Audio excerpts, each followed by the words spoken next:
All right, Yes. send in then. We're gonna begin recording. Okay. Let him go. Yeah, We'll that's bring fine. it up, Yeah, and then we'll bring him back. perfect.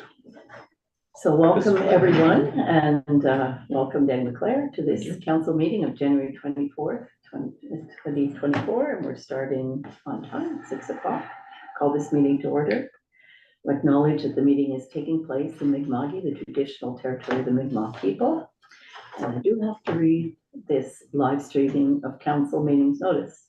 Today's meeting is being streamed live on Town of Annapolis Royal YouTube channel. For those present, by attending the public meeting of the council, you're consenting to having your image, voice, and comments recorded. Anyone who's invited to speak will be recorded. Their voice, image, and comments will form part of the live stream.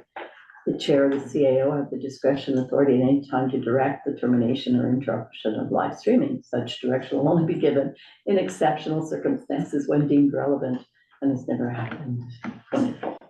We have all members of council present.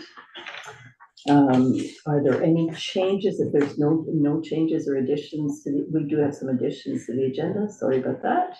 So we'll go to new business. We have a new item under item 9, which is the snow and ice removal policy. And we're going to move it up to the top of new business for discussion today. The other thing under other business, we have a recommendation coming from MEDIC. There'll be a motion on the floor. And I believe that's it. Are there any other changes? Yes, the deletion of new business Item number 3A. 2. Yeah. Yeah, Item, 3A. tab 3A is deleted. Yep. And the only other thing that I can see is under next meetings, the IMSA next meeting is February 21st at 10 o'clock a.m. IMSA.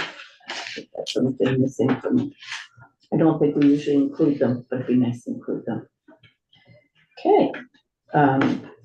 If there are no further changes, the agenda is approved by unanimous consent.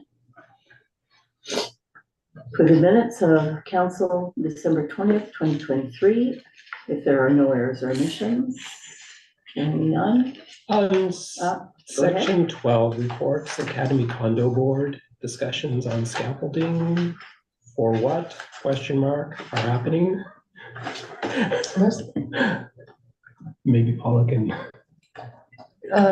Sorry, where are you saying that? The condo, Academy Condo Board report. On the report. On the report, section 12. In section 12. I don't know what that's about. I don't either. Okay. Okay, so that information will be Scaffold. received. Scaffolding. It does say for what, yes, those are proofing notes. I know who put them in there. Okay. Okay. All right. So there'll be some inquiry made with that exception. Are we okay with the minutes from December 20th? Yeah. Okay, those are also approved by unanimous consent. We do have the pleasure of service recognition this evening. And, I won't say who it is. Well, you should say who it is. I will be saying who it is, but not up front. So we're very proud to have a director of finance who is a certified professional accountant, or CPA, which is a gold standard for accountants. In addition, she has a master's in business administration. Melanie Robinson is a person who makes sure that the town makes the most of its cash flow and reserves by making investment recommendations to council whenever and wherever she sees an opportunity to do so. She's the person who makes sure that the town does not incur unnecessary penalties or fines for late payments. She supervises the town's budget process and does her best to make sure that the town meets or exceeds regulatory requirements. This includes deadlines for complex municipal financial reporting. Since the town is also heavily reliant on grants for capital and other projects, Melanie is the one who keeps track to make sure that money is properly allocated to town revenues and expenditures.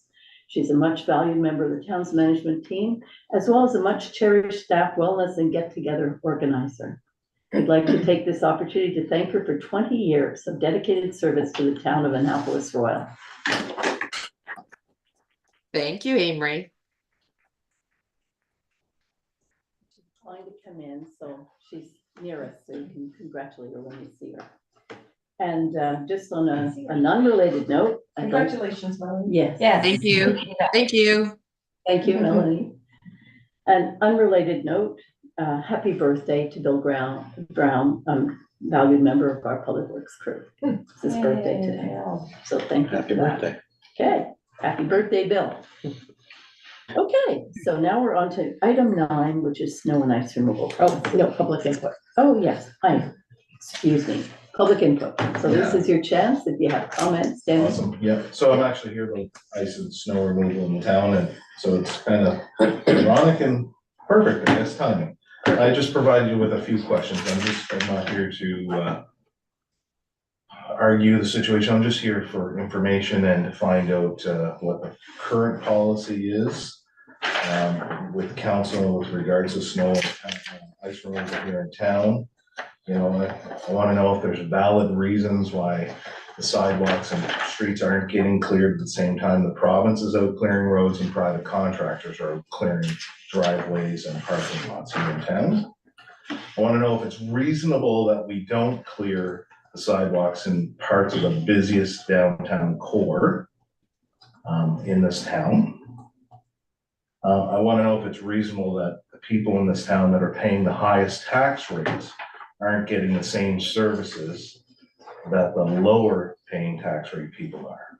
Is that fair? So snow removal, garbage removal, those are things my businesses don't get from this town today. Does the council believe that having a poorly constructed snow removal plan exonerates them from liabilities when there's a problem? I don't think it does, but it's a question council needs to answer. And I think council needs to answer the question if it's time to review our current policy and maybe make some adjustments to it. Thank you. You're welcome. And we have our, now your title changes so many times, I wrote it down today. Director of Municipal Director of Operations. Municipal Operations. And so, Mr. Knox is here. Okay, we can do this any way you like, we can answer questions, or I can just give an overview of the policy. I And then think we can that'd be talk about helpful. how the policy is put into effect. I think that would be helpful. So in general, the policy, which is in place now, has been pretty consistent since 2012. We went back, so there have been no major changes since 2012. There was a small update in November, which is updated some of the language in the policy. For example, the one we updated in November referred to clearing from the bridge to the 201. Well, we don't have a bridge anymore. And it referred to Doggy Plaza, and we inserted the civic address. So things like that. So that's the updating. But in terms of the amounts of accumulation that merit removing, that didn't change. So currently our policy states 5 centimeters that's the trigger for snow removal, for plowing and things like that. And generally speaking, it says, and there's obviously exceptions, but generally we plow during the business day. Now, if there's a big storm, if we have bigger accumulations, then the team comes in out of hours and will plow and salt then. That's the biggest part of it. Kim did a scan of neighboring municipalities. Middleton has the same policy in terms of accumulation. Theirs is an imperious 2 inches, but that's the same thing. Wolfville does not say an amount, but the bones of the policy are pretty much the same, and that's Digby's is a little more dated. It puts more of the onus on individuals. And then Kentville is also very similar to ours. So ours is very similar to surrounding municipalities of our similar size or smaller. So yeah, that's the gist of our policy. When deciding, when to plow, because, we'll plow at less than 5 centimeters, and that comes down to the nature of the weather conditions. It's always safety first. If we have a coating of ice because it's an ice storm, we might not have 5 centimeters of ice, but we will certainly salt more than plow, but we'll certainly address that no matter when that occurs to keep the roads safe. So things like that. So that's the first thing. So first we default to safety, then we look at policy, and then, then the rest of it, then the other concern, anything else is after those 2 things coming. That's the biggest part of it. The way we operate it is, I was saying this earlier, I go out at 5 a.m. every single day of the week. I check the conditions on the roads and I check the conditions on the sidewalk. If we've had a weather event, I then text the CAO and I text the chief of police. And I say what the conditions are, and I say what action we're taking, whether it's teams in early or teams in at normal time. So for example, this weekend, because this is what's driving part of this, is out on Saturday, super light snow, very dry conditions. That was the message I sent. And so I said, we won't be doing anything on the sidewalks. I salted the streets. So I didn't bring the team in for that, but then I salted all the streets. So the streets were clear, but the sidewalks, it didn't merit it. Same thing on Sunday. The snow was a little heavier, but it was dry. It was packing well. There was no ice underneath it. So the sidewalks were left for Monday, and the streets were salted. And so I was out before highway department. So I was out TAR before them too. And so we salted on those days. So that's kind of how it works. You know, I am bound by the policy. You know, I've got no dog in this fight. Council sets the standard. You know, if it's 5 centimeters, that's what'll trigger it. If it's 2 centimeters, that's what'll trigger it. That's fine. And then the last thing you talked about, the business district, so I'll just address that. According to our streets and sidewalks bylaw, building owners have primary responsibility for the sidewalks in front of their businesses from 324 St. George to Drury Lane. Some businesses are absolutely fantastic about shoveling and salting, and they're out at the crack of dawn getting that done. Many have been remiss of late. So last week I visited businesses. I handed them just a letter, just kind of nicely stating what the expectations were, you know, that we would support them in these efforts. And it's made a difference. When I was out Saturday salting, I saw several business owners clearing the sidewalks in front of their businesses, and things were better.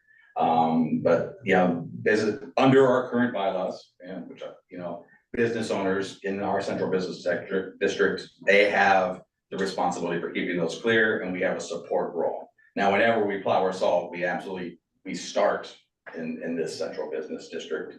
And then we spread outwards, and we have a priority for the streets. But again, it's considered a courtesy, not a responsibility in that sense for that area. Thanks. Then I'll take questions and clarify anything. So when you do the sidewalks where the businesses are, Yep. you just kind of do a strip through, and then the businesses, like mine, set back a little bit. It's got stairs, obviously. Yeah. We're responsible for that part, and you guys. Yeah, our plow is 5 foot. And so that's the minimum we do. In some places, the sidewalk's much wider, and especially if there's an accumulation of snow, we'll pile it and then we'll haul it away later, or we'll move it out with the backhoe. But especially the first pass, it's always just a 5 foot strip, and then we tidy afterwards. So we want everything to be passable as quickly as possible, and then we attend to the broader details after. And just one more question from the weekend. Did you find that come Monday, it was a bit harder to get caught up and get cleaned up because it had sat all weekend? It had packed for sure, and then so we started plowing at 8 AM on Monday, and we were done with all the plowing by 9:30, and then there was still some left on there, like a skim of it, but you can't plow and not salt because you're making a thin layer at that point. Right. And so by late morning, the salt had melted, I think, almost everything off, and there was certainly almost completely bare. And certainly by afternoon, everything was completely bare on Monday. In terms of the time it took, there wasn't much difference, because there was a significant accumulation. We didn't even bring out the backhoe. So we had 2 tractors and the 1 ton out for Monday morning. Okay, so it is kind of a combined effort with business owners and town. For the downtown core, For the absolutely. downtown core. Yes. So that's the explanation of the policy, right? Correct. Just the explanation that, okay, and these are the issues that Danny's raised with council. Yes, go ahead. The policy states 5 centimeters. Do you think that's the reality, or do you plow when it's less than 5 centimeters? Really, what's driving the plow or not plow decision in my head is like the wetness of it. How slippery are the conditions? I mean, if it's, again, this weekend, right? By Sunday, the snowfall was done. It was probably very close to 5 centimeters, but again, it was super dry. It was packing easily, and it wasn't snow on top of ice. And so, you know, I was happy to say, in my opinion, at that point, that we can get it Monday and it won't present any difficulties. There's no inherent dangers in this. But it could be 2 centimeters, but if it's really wet and really slippery, we'll push it off and we'll absolutely solve. I can talk about budget and stuff too. That doesn't drive the decision, but that's that might affect any policy changes, just because policy changes might require funding changes. Go ahead, Paul. Yeah, so, so you said that even if it's less than 5 centimeters, if the type of snow that it is, if it's wet and slippery, then that would warrant maybe going out and doing it. Absolutely. So perhaps the policy needs to be changed at the discretion of the superintendent of public works. I mean, it's in there a bit where Yeah. it talks about where I do the inspections and I track the results and things like that. I mean, we can add a line in there that, you know, any conditions deemed unsafe will be dealt with. That's what's happening, but it can be codified. There's no grammar there, yeah. Yeah, okay. I think that's already in there. All right, and the other point I wanted to make was, with regard to the downtown area, with the business area, I know that we had previously talked about this in November when we reviewed this policy, about the liability issues from an insurance point of view. So, and there was talk about if the town clears or salts the sidewalk in that area and there's slippage, there's a hazard, then the town is liable. But what I'm seeing is the town is still clearing the sidewalks, so I'm confused. Is it that town isn't responsible because of a liability issue? And if so, why is town clearing? Do we need to review this again? Or do we need a legal opinion? So they're two separate bylaws. So this one is a policy. Right, The bylaw states that the property owners are responsible for the sidewalks. yeah, We talked about it at the December meeting. Yeah. And I was told not to get a recommendation from the Right. solicitor, so I did not. yeah, that's right. And most all municipalities, from reviewing the ones that we mentioned earlier, have the same, that the business owners or the downtown core are responsible. And I can't remember, Ken, if you remember, there's even one of the towns that the residents are responsible to clear the Yeah, sidewalks. You in front of mentioned their house. Digby. Yeah, I think Was it it's Digby? yeah, or they're responsible for cleaning sidewalks in front of their homes. In their homes. And they don't take any responsibility. Yeah, that's their Yeah. policy. Yeah. That's their- But just to be clear, like, Yeah. we haven't gone to that extreme. Mm. And it's just when the sidewalk clearer is going down, it's not going to like not do the downtown core, right? Like we're out and around anyway. And we actually start downtown. Yeah. I don't see how that downtown core bylaw is even plausible. We have a policy that says 5 centimeters. So is my policy that it's a foot? Like, I don't see how this bylaw has any chance of being reasonably held up in any sort of legality. So, and again, as was pointed out earlier, we don't require our residents to clear in front of their houses, but we're requiring our businesses to go out and clear in front of their businesses, even though we have a public works that's going down through anyways. That realistically has the legal or the liability exposure of making sure our sidewalks are at least salted. So perhaps we clear. should revisit the idea of the legal opinion. If that's the will of council.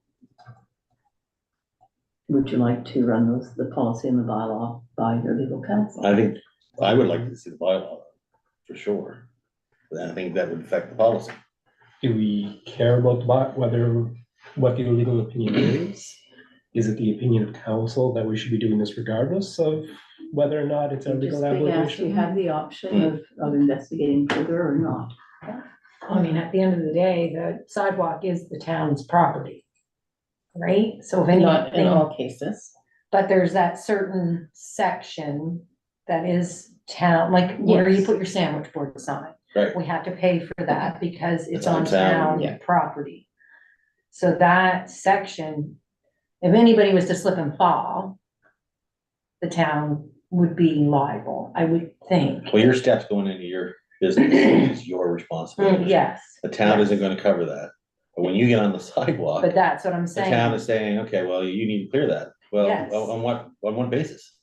It seems When like it seems like an antiquated notion. You know, at one point, everyone was responsible for shoveling the road in front of their property. And it seems like this is just sort of carried over within the towns where the business owners, or in the case of Digby, the property owners, house owners, are responsible for digging out in front of their homes. And that was the case in Halifax, city of Halifax. Yes. For the whole time I lived there, But again, it goes back to a much, much earlier age of. but it was due to costs, because snow removal costs are a substantial part. So do you But wish to? If we're doing it already. Yeah. Yeah. It doesn't seem like, maybe Ken can speak to this better, but it Yes, he doesn't could seem speak- to me like we're going to be saving a lot by requiring our store owners to shovel in front of their properties and then plowing anyway. And can speak to budget. Yeah, certainly with the 5 centimeter standard, now, sorry, I can't speak to who has liability. With regard to the 5 centimeter standard, if we stuck with that, it's not going to change what I do operationally much, because that's when we plow, right? Or when we deem it slippery, I say slippy, that's horrible. When we deem it slippery, that's when we take action. So fine, what may or may not become an issue later is how many times a day, right? So, and it is at the middle of the night, what then becomes the expectation that it's always fair? Is it anytime it's on us, or is it shared, or we guarantee that, we're just gonna trigger at 5, or we're gonna do it at ice, and that's it, and we'll keep it, it's fine. I mean, whatever council deems appropriate, I have zero issue with. In terms of, it will impact overtime hours and things like that.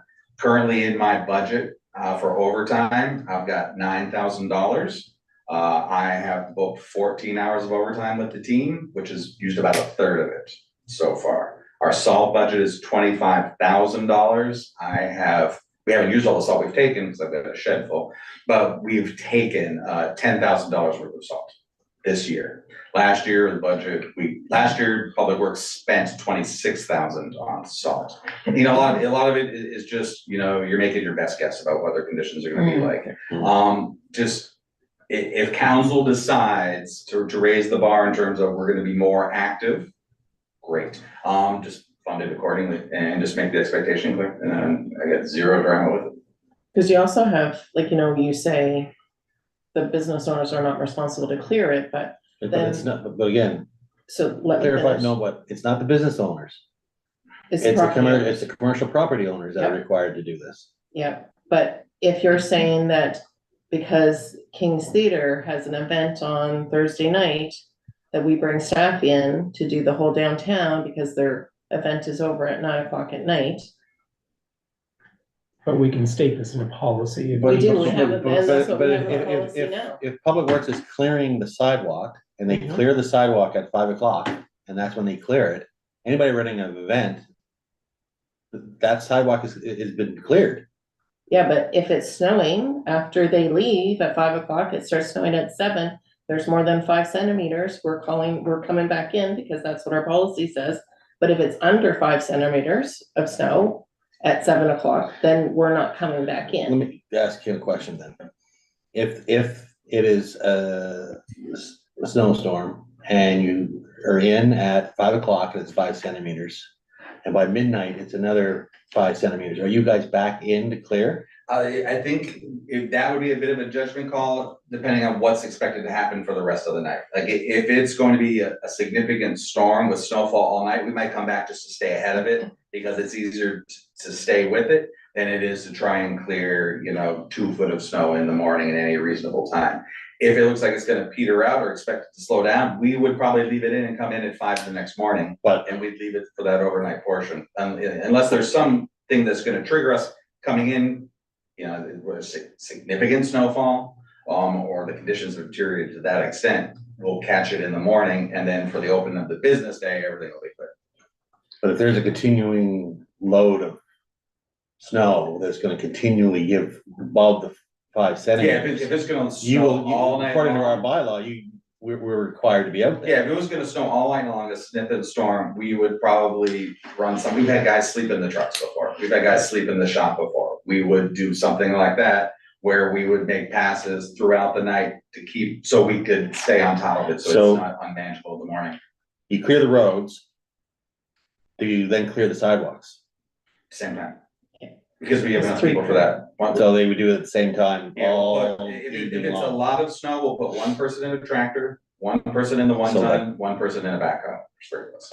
And your policy also states that Snow plowing, salting will not normally be done between 4:30 PM and 5 AM except when emergency situations So it would are. have to be something driving that for after hours. So So you're, just wanna make sure, like, if you wanna change the policy, great, like, we're here to, change the policy as well, but we just need to know what your expectations are and to make sure the policy reflects your expectations. So during business hours. Well, normal, decide- yeah, reasonable. but see, it's normal business hours, if you classify business hours being 5 o'clock. But if you're open until 9, because you have a Event. Kingston. wine bar, or you had an operation that was open till 10 or 11 o'clock, that's normal business hours for them. But that's up to the business owner then to clear its own sidewalk, Yeah. to make the building accessible for the special event. But it's not it's not a special event, No, but it's it can- normal Operating operating, this is kind of going back to the new noise bylaw. This is, but it says in the bylaw between 4:30 PM and In the 5 AM. policy, in the The policy. policy. existing policy, yes, Right. but our normal hours of operation now aren't ending at 4:30. But that's not what, But that's the that's not what the status. policy reads. It says reasonable efforts are made to maintain sidewalks for comfortable and safe walking. Plowing and salting will not normally be done between 4:30 PM and 5 AM. Right, So it's not saying based on business hours. And that seems reasonable, because if there's a snowstorm, How many people are gonna be at? Right. and if someone is going to be out in a snowstorm and the business wants to be open to serve them, then maybe that business should be responsible for clearing their sidewalk. well, But that's where you have to, the policy needs to be clearly state, because we have the one saying that business owners, property owners are responsible for the sidewalks. And then this one, like, We will both- make them work together, yes, yes. but see, we all talk about snowfall, which is great. But what happens if we're talking about just ice. freezing rain? And, yeah. It's not, the thing is, and just recall, we have to- everybody's going We have out to to salt say, it, but if it's in the middle of the rain, so like we had the one a couple of years ago, salting during that probably wouldn't have had a lot of effect. And nobody's out. in And too freezing dangerous rain. even for you. Well, Oh, yeah, because the tractors. if there's a performance at the theater, they're going out. You But know, usually in freezing rain, things are cancelled because it's dangerous to even drive or walk in freezing rain. But I know what you're getting at ice accumulation on the sidewalk.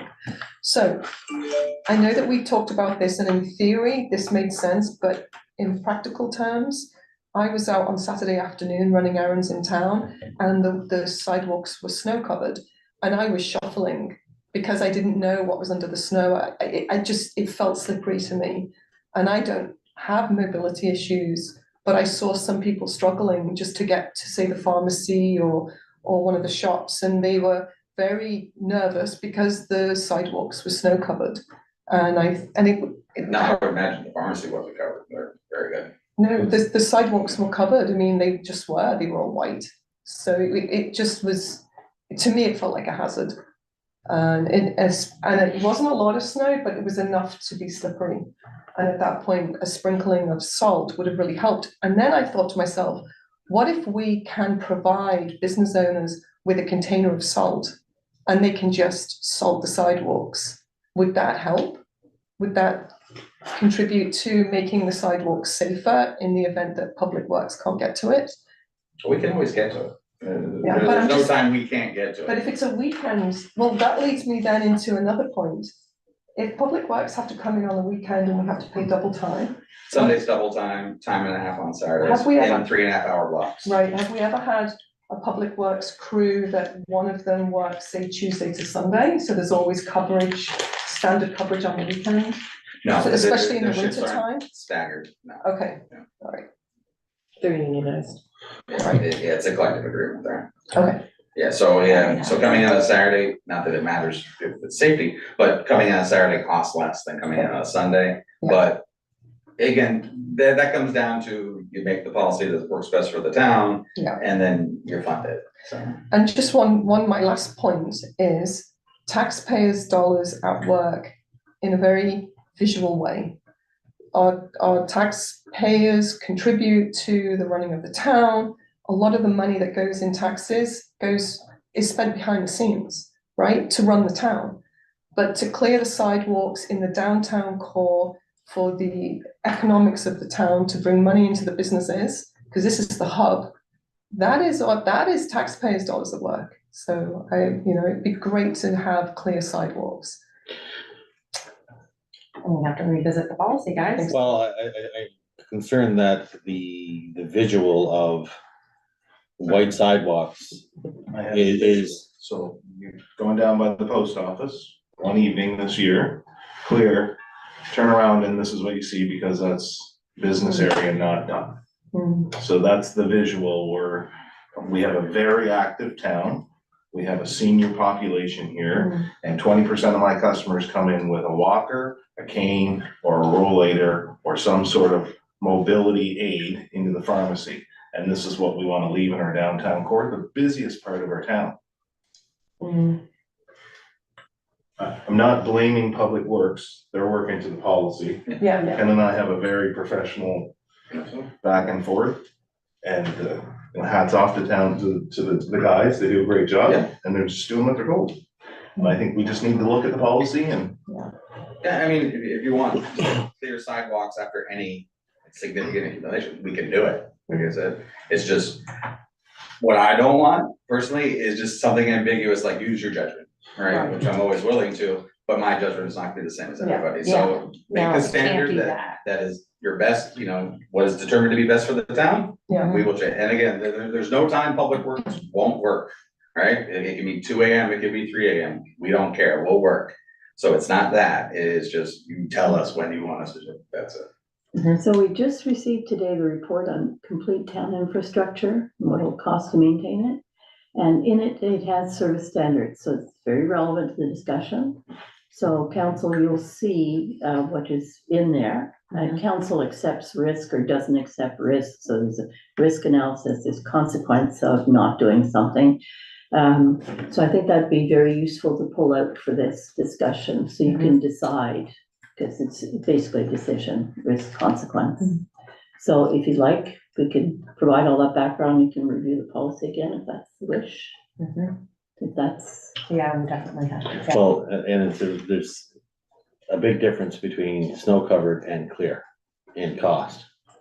And I think that's one of the decisions that will affect our policy on this. I mean, do you walk on 2 centimeters of snow or 1 centimeter of snow, or do you need to see sidewalk to feel comfortable? And if that's what the community wants, then that's what we put in, but then it will be, then there's a cost to it. Because you can't have clear sidewalks constantly without, we have, so for example, on Monday morning, we had a staff of 1 at 5 o'clock. One was out sick and one was at a doctor's appointment and didn't come in until 8:30 or 9. Right? So we have to be realistic as well as, we have a small staff. We are in the middle of hiring to replace 1 member, so hopefully we'd have at least 2, right? And we're all getting trained. They're all new as well, so we have to remember that we can't do things as quick as that used to be done because everybody's learning the equipment and getting trained on everything, so. Okay, so to review the policy, is that the consensus? Yes. Yeah. All right, And just one last thing, and so I put this in the emails for the complaints I received, or the concerns, or sure, fine. Anyone can call me, I have got a work cell phone, you can call me, and if it's especially bad someplace, there's a patch of ice here, you call me, we'll come and deal with it too. I mean, because then that's safety, and then we're outside the policy in terms of the 5 centimeter thing, right? If there's a dangerous spot, something needs to be addressed, we just come and we do it, so people have my phone number, it's everywhere, I give out cards like candy. It's on the Thank you. website, Yeah. yeah. The crew do a great job. Thank you. okay, so that's got the a decision then, so communication. that will come up again. So that would be direction to staff. So just to be clear then, the policy still stands and we're still following the policy until council changes. changes it. Which could take another month. It will take another month And in the because it won't meantime- come back until February, committee of the whole, Which is fine. for review, We and didn't- then it gets passed like at 2 council in weeks. February. It's been the same policy since 2012, 2012, yeah, so another month. yeah, just I want everybody to be aware of that's the procedure, All so. right, But in the event of another snowfall, Can we maybe try and avoid snow-covered sidewalks and maybe just send out instructions? Okay, we haven't reviewed the policy yet, but there's snow on the sidewalks, could we get the salt Well, I out? think we just discussed policies in place until council changes it, like that, that's You just got, the you way it got has 2 to inches. work. At the discretion of the, Discretion of the director of, yes. yes, That's right. but isn't it if we have a special concern? So it is at the discretion of the superintendent? It is. It's true, written in the absolutely. policy. Yeah. There's an unsafe All right. condition he deals with. Yeah. Okay.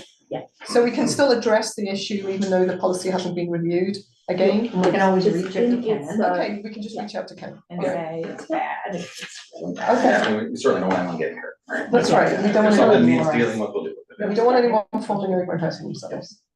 Are we Thank you. taking the Thank you. bylaw out Thank at the you. same time? Yeah. Okay, thanks very much. Thank Thank you. you. I, I think we should review it in the context of the bylaw, so we're not doing something that's contrary to our own bylaw. Okay, Okay. So in the February meeting, Mhm. just so staff is clear, we're reviewing, we'll bring the policy and the bylaw With the for view, review. yeah, with a view of looking at the policy, but just in case there's something in the bylaw that needs to be changed, we'll have them both there to look at. So staff are not making any recommendations, we're just bringing the two documents forward and you're going to discuss them. They're going to have to review every inch of them. Just so I'm aware, because Yep, yeah. so there will be no recommendations at the committee of the We whole. went through a review, we considered staff's recommendations. I we've guess gone the through review that, for so us is now- at the committee. Oh, that's what we're gonna do. Yeah, and then we'll make a recommendation out of that. Are we gonna give a legal opinion on the Well, bylaw or? well, wait to it see was, that? it was a it suggestion. was. It was a suggestion. I It know. came up last time. I think it's, To I, me, it's a piece of information. I would like it. I really think it would be helpful. There's a cost involved in everything. There And is, if but we it- don't need the recommendation, if, I don't know what the will of my fellow counselors are, but it sounds to me like there's some appetite for change, perhaps. And if there is, then why have the current policy reviewed when Because it's of the probably cost going to look differently? implications. Because of cost implications. If we change, the reason this was brought in was because of cost.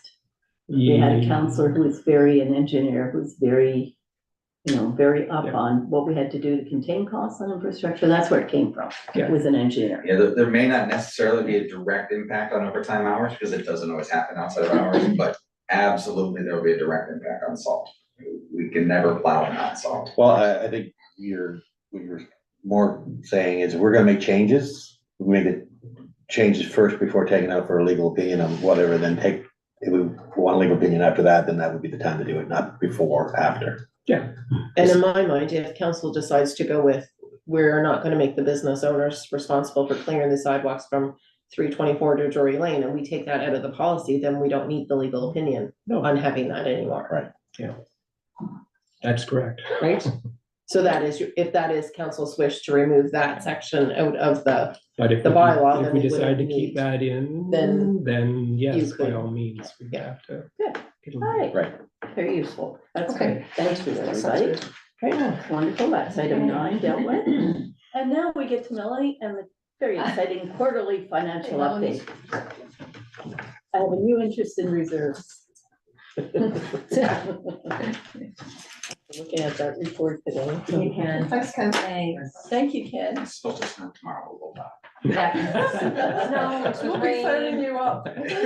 oh, it's just rain. Bye. snow. Freezing torrential. rain. A bit of everything. Oh, she's got it centimeters up on the tonight, screen and then freezing already. rain tomorrow. She has it up on the screen already. Nice.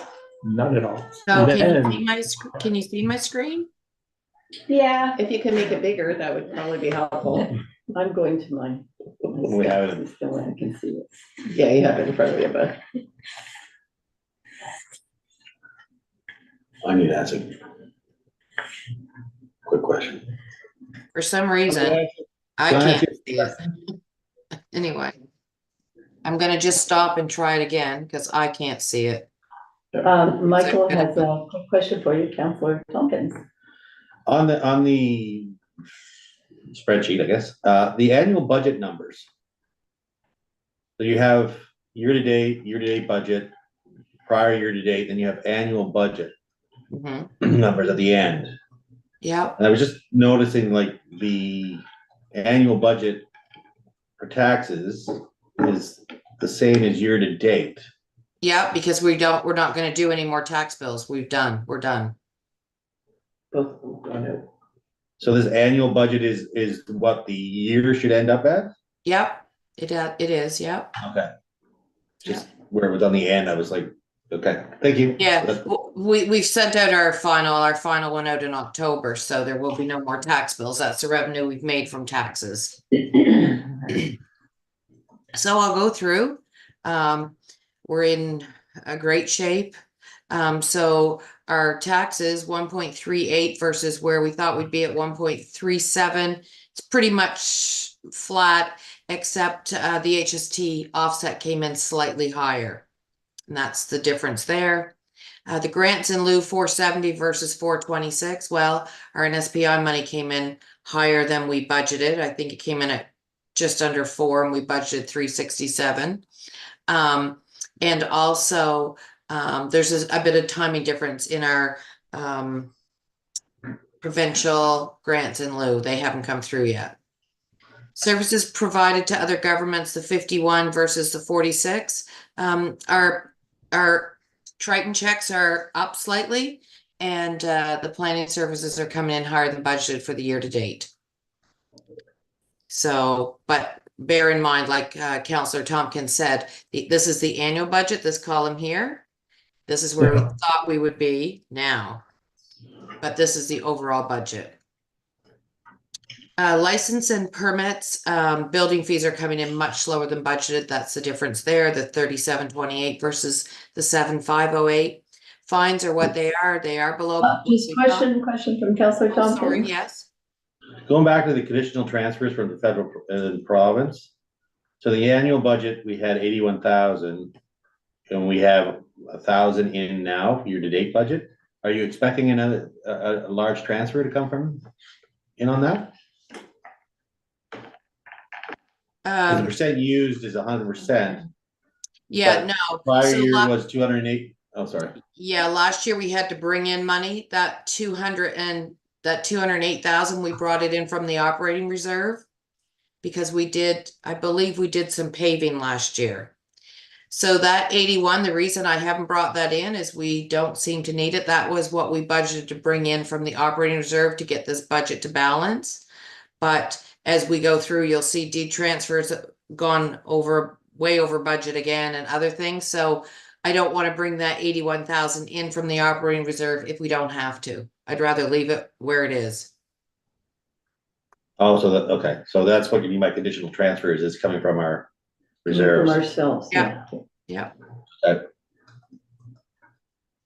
Okay, so You- then, sorry. It's okay. Okay, so the fines are what they are, the 5889 versus 6750.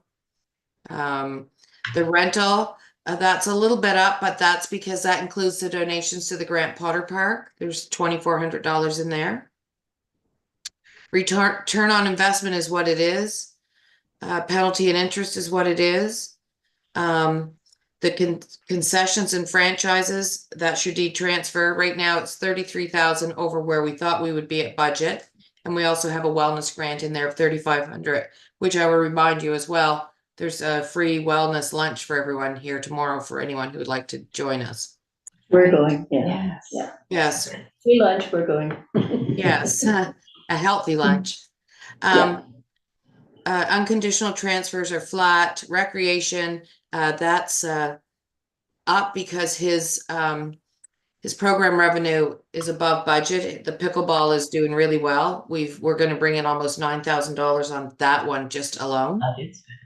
Yeah, so the marketing is not really 169. We've received an enabling accessibility fund for the playground.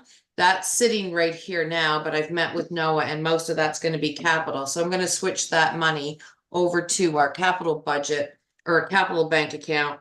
But for right now, that's where the money was deposited. So that will come out and that will go for the playground next year. He may spend a little bit of the money this year.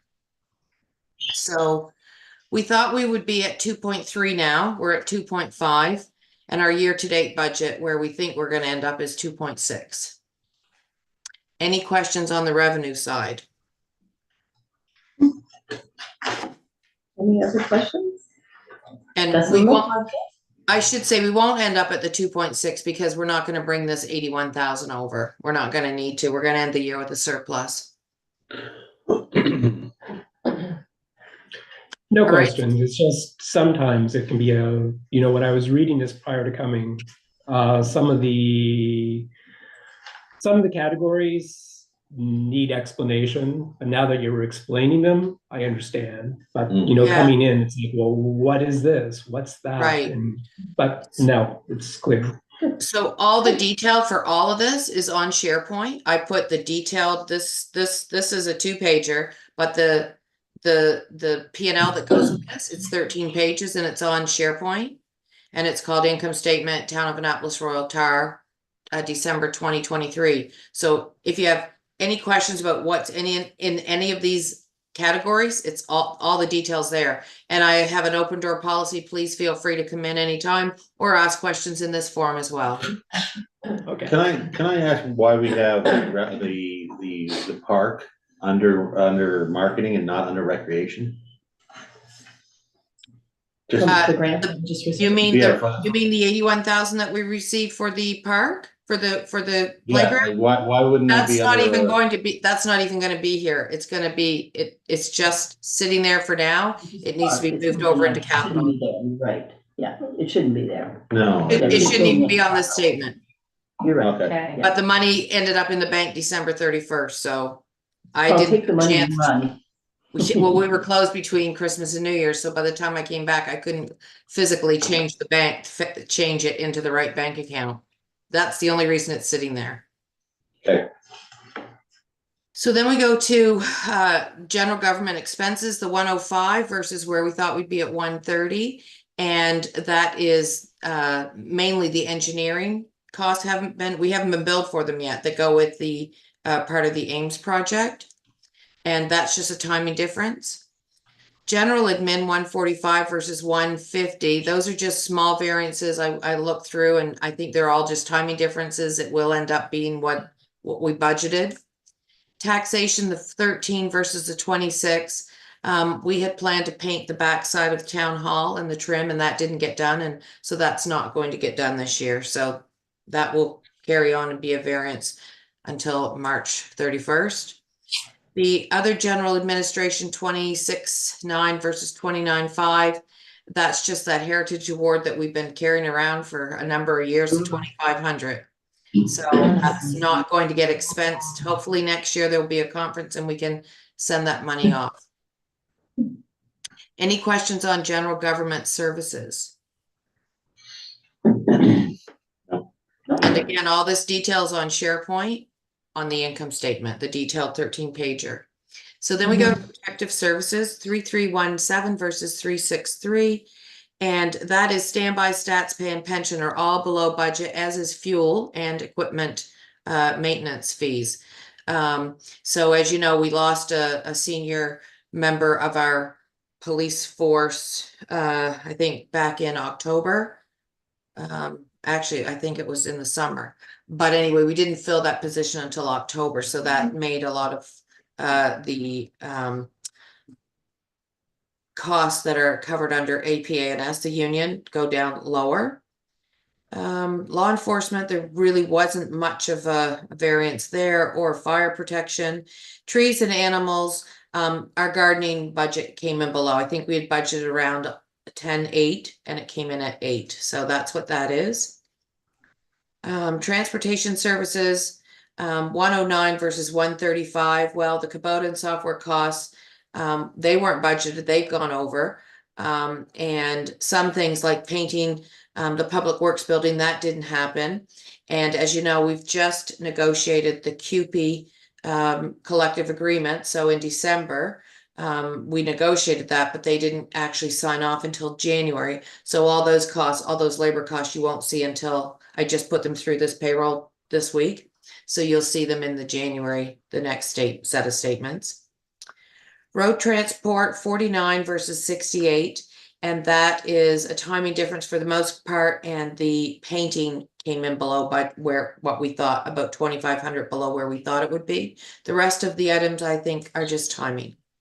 Melanie, a quick question. What do you mean road painting? I thought we didn't do the painting this year. Do you mean the road Yeah. markings? We did Yeah. some. Oh, you did? Okay. Okay. Yeah. Because I know they've run out of time and. Yeah, and whatnot. actually, I just received an invoice today for paint, cans of paint, so anyway. Oh, okay. Okay. So then the environmental health sewage, 137.7 versus 2219. Much of that is the 80,000. You'll recall that we had 80,000 set aside. We thought we were going to incur this money for the sewage lagoon. And as of December, we didn't have very many costs in there at all. Also, again, the labor, the QP has just been negotiated, and I'm putting through that retro pay back to April 1st, 2023. Went through this week, so you'll see it in January, but these statements are as of December. And then the garbage collection pretty much flat. Recreation facilities pretty much flat. The marketing 97 versus 134. Much of this is timing difference between Build Nova Scotia costs. They were coming in slower than we anticipated, as well as the general marketing costs are overall down because, as you know, we had a person doing that 30% of the time, and now we just have someone doing it 15% of the time. So, and then there was a transition where really no one was doing it. So those costs are down. Cultural services, the 16.8 versus 14. That's the library. The costs are coming in higher than budget there. And this was our first year that we broke out the library and the hub and the gym and the little cafe. So we've got a little bit of tweaking there. Maybe some other costs that belong to the library are going somewhere else. I'm not sure. We need to look at that. But anyway, their costs are coming in a little bit higher than what we thought they would come in at. Melanie, quick question. Just go one step back to marketing under Yes. general. Yeah. It says general marketing 16,705 fiscal year to date, but the budget was 39,500. So we're way under budget on that line item. What was that for? Why did we budget it so low? Under marketing? Yeah. I'm on the expanded spreadsheet here. So I can see a line item and it's really low compared to the budget. Yeah, so that is it 60, Yes. 27, 629? Yeah. So, Wow, good memory. yeah, so that is where our grants and donations are. So we had 15,000 in that. They have not been used. Nobody has been requesting them. We had monies in there for a marketing campaign for 5,000 that has not been spent. We had money in there for other little things that just haven't been used, so, yeah. Okay. Yeah, we had like a first pond, 5,000. We had 3,000 discretionary reserve. Place to call home, we had 5,000 there. So yeah, Sandy's right. We had things that we never accessed them, or people never access them. So that's part of that as well. And then the bus that we had for the market, Yes. Roy and Apple's Refresh paid for that, so the town didn't have to pay for that, so that Oh. saved money from That's Yeah. that great. budget as well, so little things like that Yeah. Refresh helped along the way. Perfect. Good. Thanks. Good explanation. And that takes us to the end. So we thought we would be in a surplus position of 428. We're actually in a surplus position at the end of December of 875. And we're probably going to end the year with a surplus of around 200,000. That's because the 80,000 that we saved from the sewage lagoon. Not spent, yeah. And the transfer and our Nova Scotia Power money, well over what we thought. Are We there also have, any questions we also there? have another PANS Another agreement. another that collective hasn't been agreement, right, done, and it'll so- be retroactive And as it well. probably would be retroactive as well. But unless that's negotiated now, I mean, all we can do is do an accrual for the payroll for for this fiscal year. Any further questions for Melanie? That was a really good overview, Melanie, of that part. Yeah. Mhm. Okay, so then I'll move on to the capital budget if you're okay. Yeah, I think we're ready for that. Let me pull it out. Okay. Let me move this over here. Back here. So can you see that? You can make it bigger if you need it bigger. Okay. All good? Yeah. Okay. So this is water and capital. So 04, the 04 number here is general capital and the 03 is water. So we had budgeted 12.5 for a blower. We actually came in a little bit higher at 13. The solar panels, the budget of 250. At the end of December, we had spent about 50. The SCADA system, we budgeted 80, we've spent 69.7. The pump at Riverview Drive budgeted was 10, we spent 97. A warming center grant that we received last year, we're just now starting to spend some of that money, so I just put a grant there. The SARS report, we budgeted 12, unfortunately it came in a couple $1,000s more at 14. The pumping equipment at the water tower, we budgeted 15 for, but it came in at 20, almost 21. But the wrong pumps were ordered by a former employee. So we're trying to rectify that, see if we can sell some of them, resell them back. So that number may come down. And then in the water, the SCADA monitoring, some of the SCADA system could be attributed to the water, capital water. So we budgeted 28.7 and 17 came in for the water.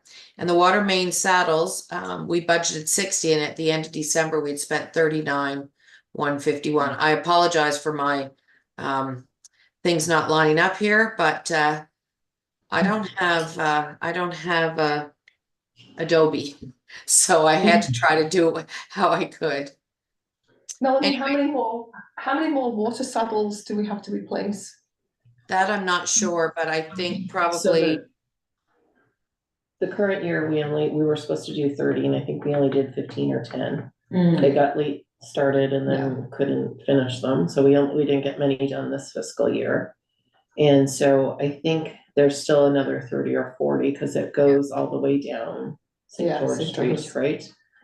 Yeah. So there's still quite a few that need to be done. All right. And then the SCADA system is still not up to snuff. We're still getting some errors. At the Home Harbor lift station, we get the high flow, and then like 2 seconds later, another message comes in saying normal flow or something.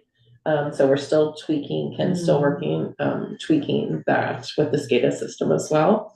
The solar panels, we did finally get the approval from NSP. So that is on track and should be probably completed in like a month. And then the warming center, we're still waiting on the propane tanks, but you'll see that the platform for the propane tanks has been, the cement has been done, so they're ready. And so hopefully, they'll show up the next week or two, and then we can get that rolling and using. so any other questions on the capital side of things? We just heard again, the report that we heard this morning about the water main saddles that they were dated in the 60s. And that the hallmark of the 60s was cheap fixes, and it's true all through the piece. So we're not the only ones who suffered as a result of very poor, poor parts. Yeah. Good system, poor connector pipes, poor parts. Yeah, anyway. Thank you for that, Melanie. Welcome.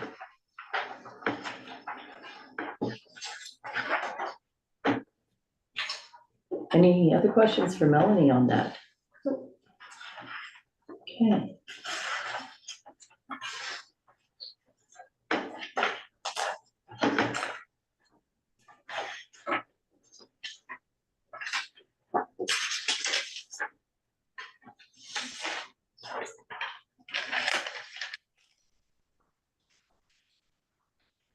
So did you have any comments about reserves? No? Comments,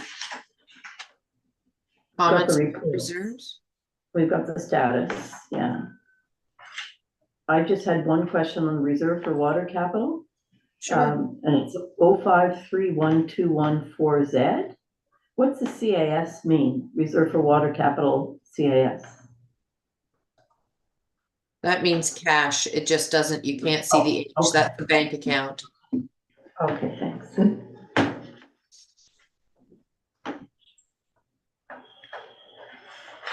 So anything else that you were presenting, or is that?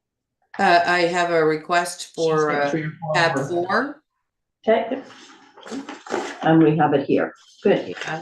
So with the departure of the longtime accounting clerk, Melanie and I have been going over some of the old accounts, and this account's from 2022. It's an election year, as you know. Just thought we'd try to get things tidied up, so a new council coming in doesn't have to deal with some of these things, and we've tried numerous times to collect this. We can't, I don't feel that we're ever going to be able to collect this money. So you're looking for a motion to write it off. I am. Does somebody wish to make a motion? This is the one for $90. The 77. No, Oh, the other one was done. Yeah, the other one was paid up, luckily. $45 plus $32 in accumulated interest. I'll make that motion. Okay, do we have a seconder? I'll second. Further discussion? Ready for the question? Go I ahead. did have a question on it, but what is the I was gonna ask what the process for the ads are. so So are you able to put an ad in without payment? no, not anymore. But back then you could. Okay. Yeah. That was my question. Thank you. Okay, ready for the question? All in favor? Aye. Aye, motion carried. Thank you. So that's item 4, tab 4. And then moving on to request for decision equipment replacement for January 2024, which is next. So I met with the director of public works and the chief of police. We went over all of these, determined some prices. Anyway, this is where we think we land. A police car this year, a new Kubota or other piece of equipment to help clear the sidewalks and work on the trails, and a new 1/2 ton, but that may all be one piece of equipment. Anyway, this is the cash flow. This is how much we need to tuck away based on our current updated Appendix B, 71,000. So I had a couple of questions on this, because I know the cash flow is related to Appendix A, I guess, which was the determination of each vehicle and on their standard. So before the meeting, I did a little check on Kubotas, for example, in case backhoes, and asked, what is the life expectancy of these type of units? And they usually base them on hours. That's right. They're all based on hours. And the average hours for a unit is 2,500 hours, and none of our units are even close to that. But because they are classes 10 years, the number you get age numbers that are a lot higher than the actual, what I would say the life expectancy of the unit would be. The other thing that I was noticing throughout is a lot of the conditions are 8s throughout all of these vehicles, yet the maintenance numbers are 4. The usages are, and some of them are 5, types of service 5, and I'm only, okay, so you have a backhoe that is a type of service of a 5, which is heavy use, but it's built for heavy use. They have a life expectancy of, again, I think it's based on hours, but you say 5,000 hours or 3,000 hours, and we got 700 hours on the thing, or 500 hours. Yeah. So I understand the numbering and why it was done this way, and it's a great way of doing it. I have questions on the actual validity of some of the lifespan numbers, and I have a real question on the conditions. If the conditions are out of 10, they're an 8, but the maintenance are a 4, they're not really highly maintenance, so why is the condition an 8?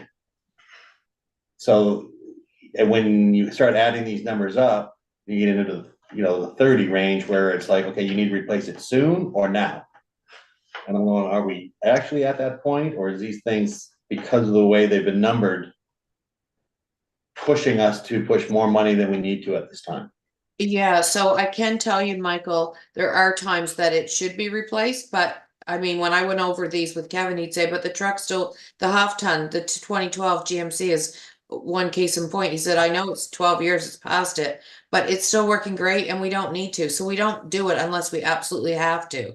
Now, We have to budget according to this schedule, and that half ton is a great point, because it's 2012, but it's doing less than 7,000 kilometers a year. yeah, and we were Right. supposed to, according to this policy, we were supposed to switch it out 2 years ago, but we didn't. There was no need to. Right, but it continues on that grading where it's saying, okay, this needs to be replaced right away, we need to make sure we have X number of dollars to budget. To replace a 2012 now, instead of being 25 grand, is now 50 grand or 55 grand that we have to have in place. And I just think that maybe we should have an opportunity to kind of review these gradings kind of thing and see, like, I like to actually hear from Ken and say, like, why is this an 8? And why are we at 5 on this type of business when you're only using it to, like, the main truck, snowplow, compost, and yeah, so the usage isn't, that to me is not heavy usage. Yeah, no, that's fine. Replacement cost doesn't match either. It's funny, I was going to ask if you were available for February 5th or 6th for a budget meeting at 5, from 5 to 7 or 6 to 8 or whatever. And I could certainly have Ken come and talk about his ratings. That's a good idea. And we didn't include the fire truck in here, and that's another one that we brought up. Are we going to include the fire truck? Well, I guess we're waiting for the department to make up its mind what it wants to do, are we? I know we're waiting for council to make up their Oh, mind if they well, want then to we put should it in make the up our policy. mind. That was the plan. Well, I think I think it should. I think That it was the should be, recommendation, if we're yeah. responsible for one of them, then. It should be part of, I thought we had agreed that we were gonna put it on this. There's something else that had to be Okay. decided according to the minutes. What's that? There was something else that had to be decided according to the minutes. I'm not totally We sure. talked what about that was. adding this to the policy, and we Yes. also talked about the rate. Fire Changing rate, to the yeah, fire rate yeah. instead of the Yeah, thing, and that was the one that needed more discussion, I think, Oh, okay, was yeah. the. Then we Rate on This the is our taxes. truck that we have to pay for, so Yeah. it makes So sense we that should well, right have a now, we just get the great big surprise every so Yeah, many years. and we know it's do. not a We don't like surprise. It's not affordable. You know what I It's mean? not affordable unless we smooth it, So Yeah. right now, we're putting 20K which is enough, aside, yeah. but which isn't enough, yeah. Yeah. So, yeah. Cause that life definitely- expectancy of the unit is 10 years. But we don't have a grading system for that. We just have to replace it no matter what. It doesn't matter condition, doesn't matter. Well, we Well, want we to bring would it still under have the a grading policy. system, yeah. Yeah, we want Yeah, to bring it but- under the policy. The chief would have to grade it, not, Yeah. Right, but isn't it automatic that after a certain amount of years, we have to replace it?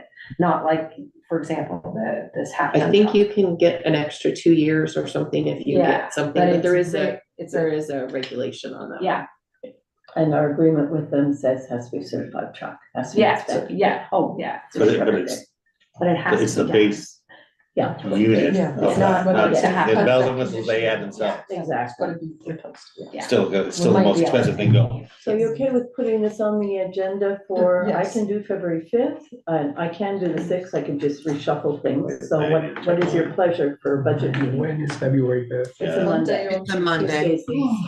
I can do either. Monday, please.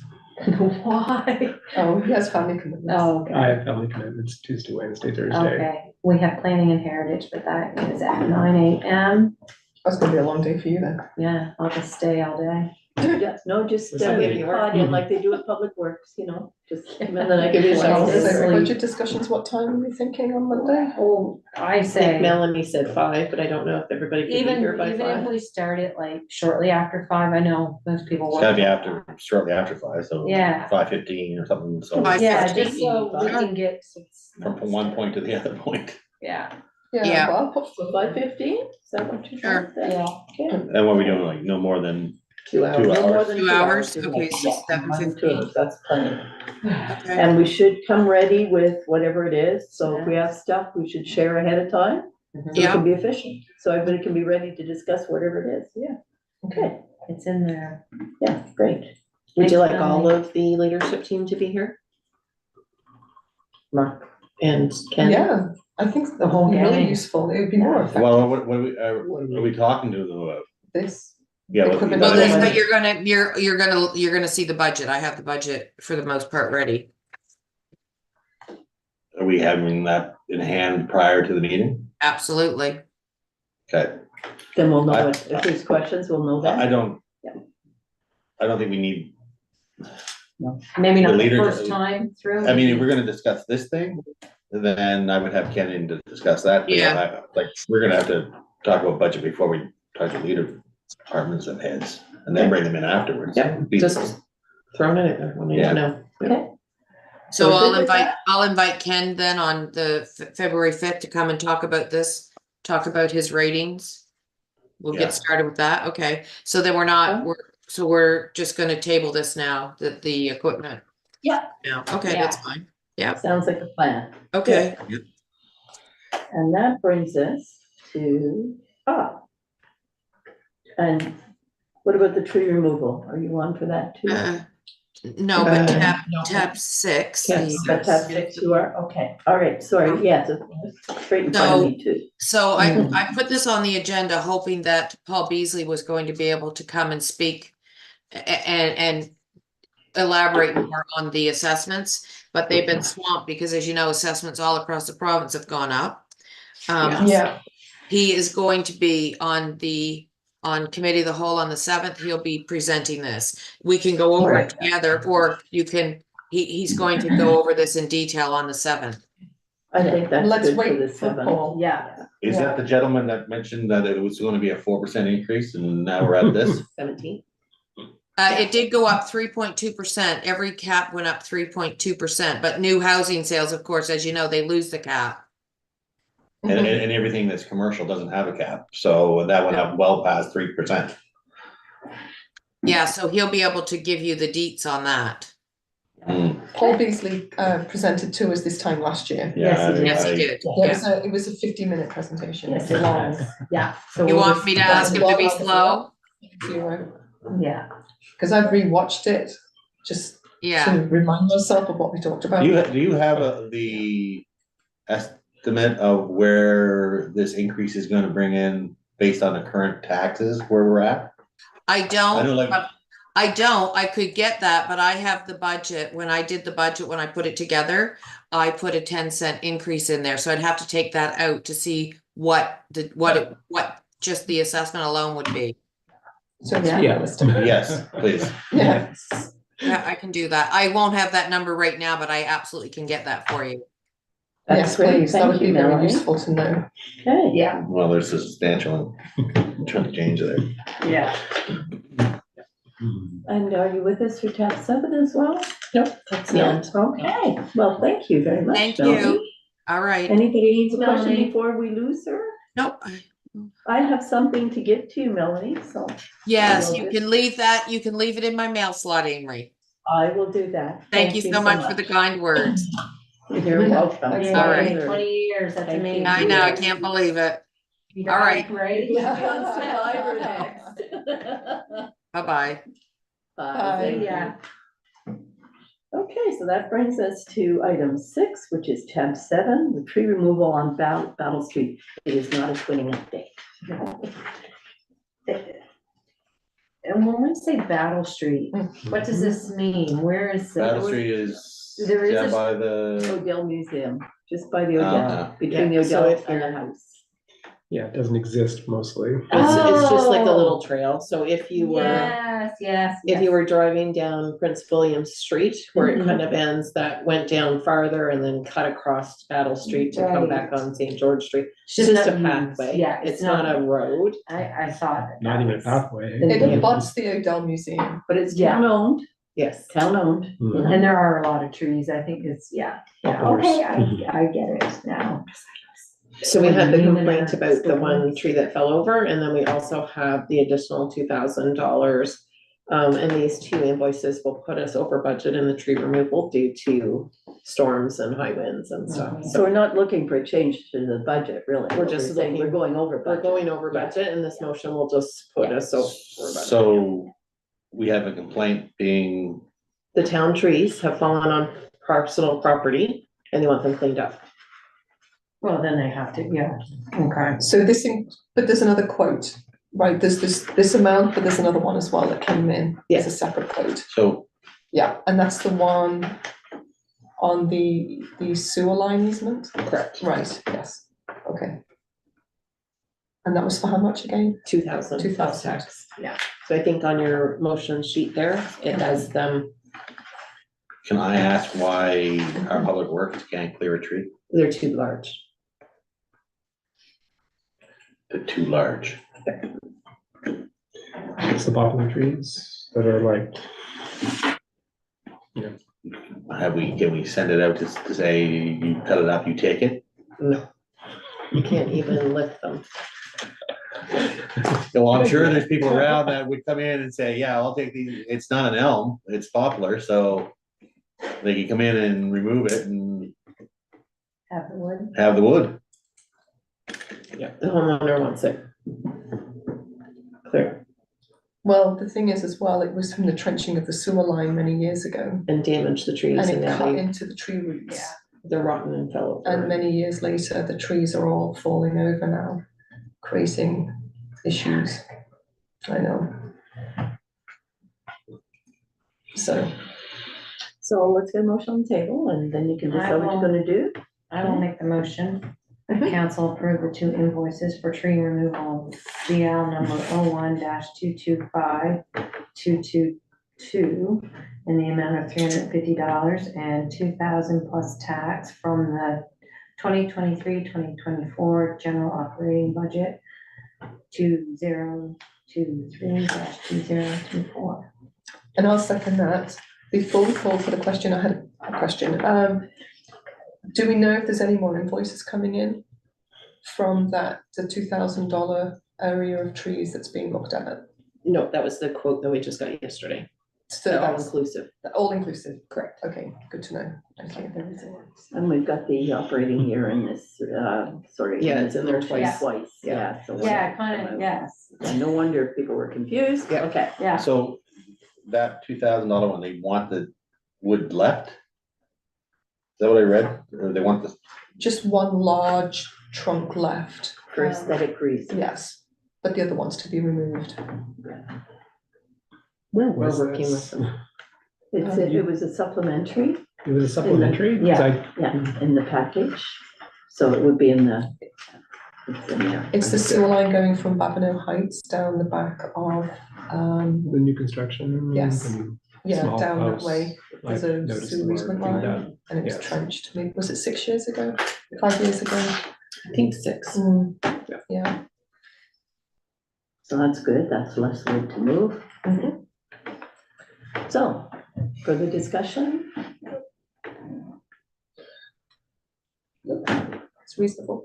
I'm assuming $2,000 is reasonable to cut down the tree and leave half of it there. No, it's not one tree, it's multiple trees. And there's just one piece that they're saying that can remain. So that's less for us to have to pay to To remove.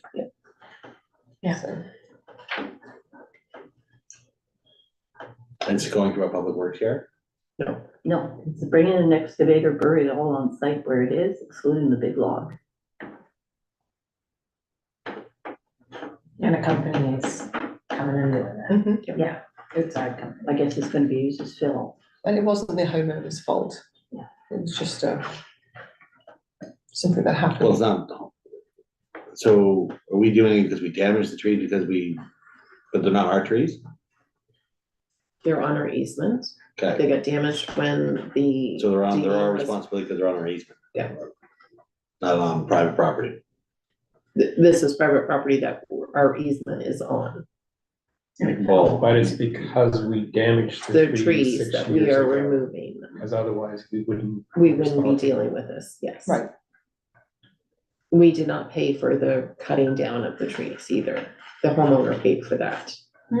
So they've paid for those invoices themselves and are asking for help. share. Bearing the wood. Yes. Oh, are we ready for the questions? Let's do it. All in favor? Aye. Contrary minded? Aye, motion carried. Okay. That's that item, appointment to marketing and economic development committee. It's lovely to see two potential appointments. Very nice. Mhm. Okay, so do we have a motion?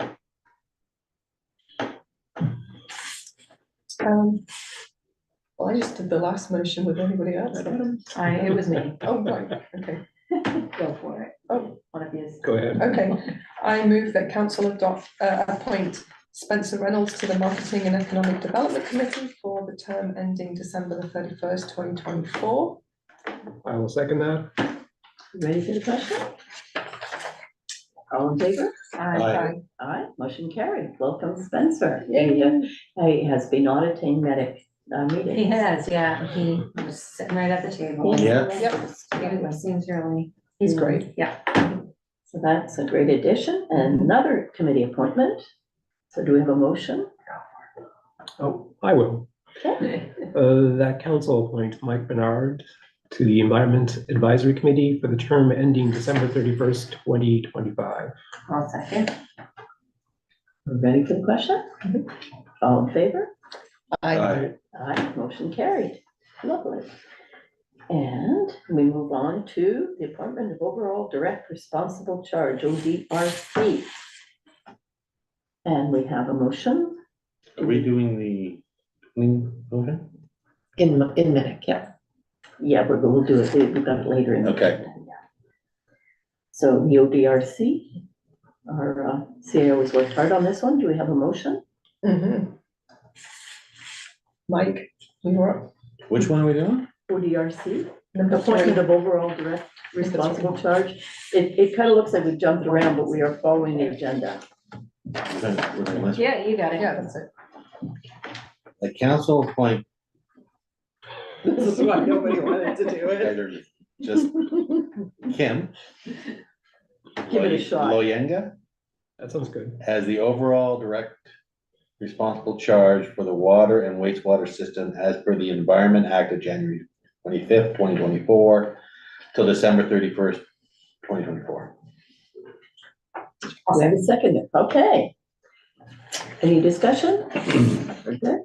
All right, ready for It's the question? exciting to have. It is exciting. Yeah. A lot of hurdles and a great Yes. solution.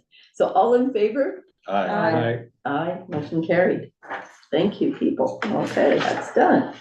Now we can move on to recommendations, starting with planning and heritage, and we have two motions there. If somebody wants to start with the motion?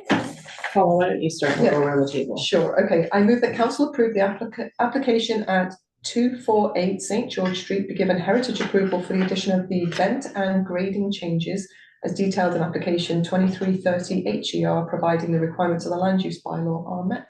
I will second. Okay. Discussion? I have a historic photo of the building that shows that the grading used to be sloped away from the building down into the sidewalk. Yeah. It sounds like it'll be in keeping with the past. Hmm. And this has gone through PHAC. Yeah. And discussed in that committee.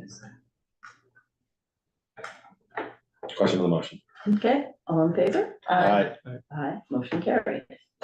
Okay, second application.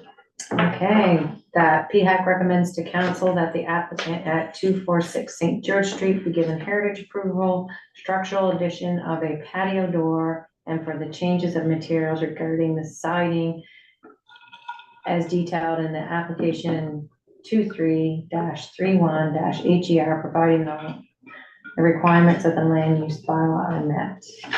Do you have a seconder? I'll second that. Any discussion? So that, this came to PHAC as well, and it's gonna be metal flat siding on the back. And it's upstairs. Currently, there's no way to access it, so I assume, am I right? I assume that eventually there'll be patio built or something, because you wouldn't really put patio doors up high unless eventually you had some. Suicide door. Really, anyway, yeah, Well, I have to assume all of this went through, and I know it did, go It through did. Ken Knox. yes, it Well, did, this is yeah, just the heritage part, so the building This is our inspector would And the building inspector was Yeah. pull the other involved. stuff. yes, yes, yeah. But the top of the building is a dark color anyway, so the black siding on the back is just gonna blend in. And I mean, no one sees it. Yeah. I mean, traditionally, with a historic house, you would maybe want that type of material, but it's in the back, so. I don't know where it said second floor. Oh, so we something. talked about this, didn't we? Was you at PHAC? Yeah, No, I Oh, wasn't at okay, that so that meeting. was. Oh, yes, I it was. yeah, I was. Yeah. yeah. Okay, Back of the building, I'm pretty sure it's in there somewhere. that it's the second floor? Yeah. well, it's the siding on an addition in poor condition Mm-hmm. to isolate electrical panel. So it's not even the building, it's an addition on the back end of the building. It is, a later edition. Yes, Later yes. edition, it's at the Yeah. back of the building, it's not going to be seen by the public. No, No, it's an improvement right to what's there right now. yeah, yes. So you ready for the question? Mhm. All in favor? Aye. Aye, motion carried. Just a comment for staff, like, I see an analysis, staff recommends that the changes would not compromise. That's not really a recommendation. I guess what they're saying is staff believe that the changes are whatever, or advise it. But they're not recommending that the changes don't compromise. I guess that's my only point to PHS, is they could change that. Small point. Okay, I'll leave it at that. Now we get to. Can I ask you just a quick question to the PHAC people, like provincially, it's the front facade of a historical building, For municipal heritage buildings, yeah. provincial heritage. Provincial. Oh. The municipal heritage, we're dealing with the back side of a building that is not even seen by the public. They wouldn't, they wouldn't deal with that provincially. You don't have to get approval to put an insert in a provincially plaqued building on the back side of the facade. front facade. Provincially, you do. Provincially you don't, but municipally You you do, do. because we have our own MPS and LEB Oh, bylaws, and so they state. So we're not actually adjacent following to what the and- provincial province is doing with their. We don't have to, we have our own bylaws. The province has their own, When was that last update? and federal has their own as Oh, well. the federal So ones, depending what level you're, You don't wanna be federal.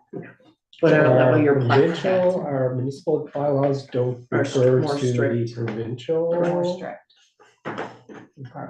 The federal, municipal, and provincial are all different. And our provincial ones are the more historical properties in this town. Interesting, okay. Are we ready for the next one? Yeah. So we Okay. have marketing and economic development committee. That council agreed to share the two videos targeted to tired mothers looking for a solo escape and general ad for those seeking a quiet getaway on Facebook in February and March 2024. Do a seconder I'll second that. discussion. Yes. I know. Okay, I'll just go over. First of all, I want to say thank you to the person that put the videos together. There was a lot of work that went into them. They're well planned and well presented. However, It was a butt count. I feel so, okay, so I'll just go off some of the wording in the videos. Words like whispers, serenity, quiet market square, peaceful, restful, silent splendor, tranquil refuge, haven of calm, history gently sleeping, solace, read and rest, sanctuary of simple dreams. Lovely. However, I feel that we need to look at what the public image is for our town, and is that the best representation of what we're looking for to attract people to come here? I feel that we need to promote the businesses. We need to promote that we're vibrant, exciting, fun-filled, entertaining.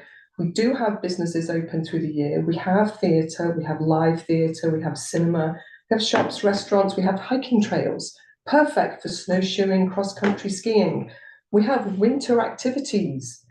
I would like to see videos promoting that kind of lifestyle that attracts people to come here. And just on that, I went and looked on the town website, and we do have many videos that I feel that we could promote more. I know that we have 2 on the main homepage, but then you have to do a bit of digging. You have to click on visitors, and then you have to kind of dig a bit more and click on what to see and do.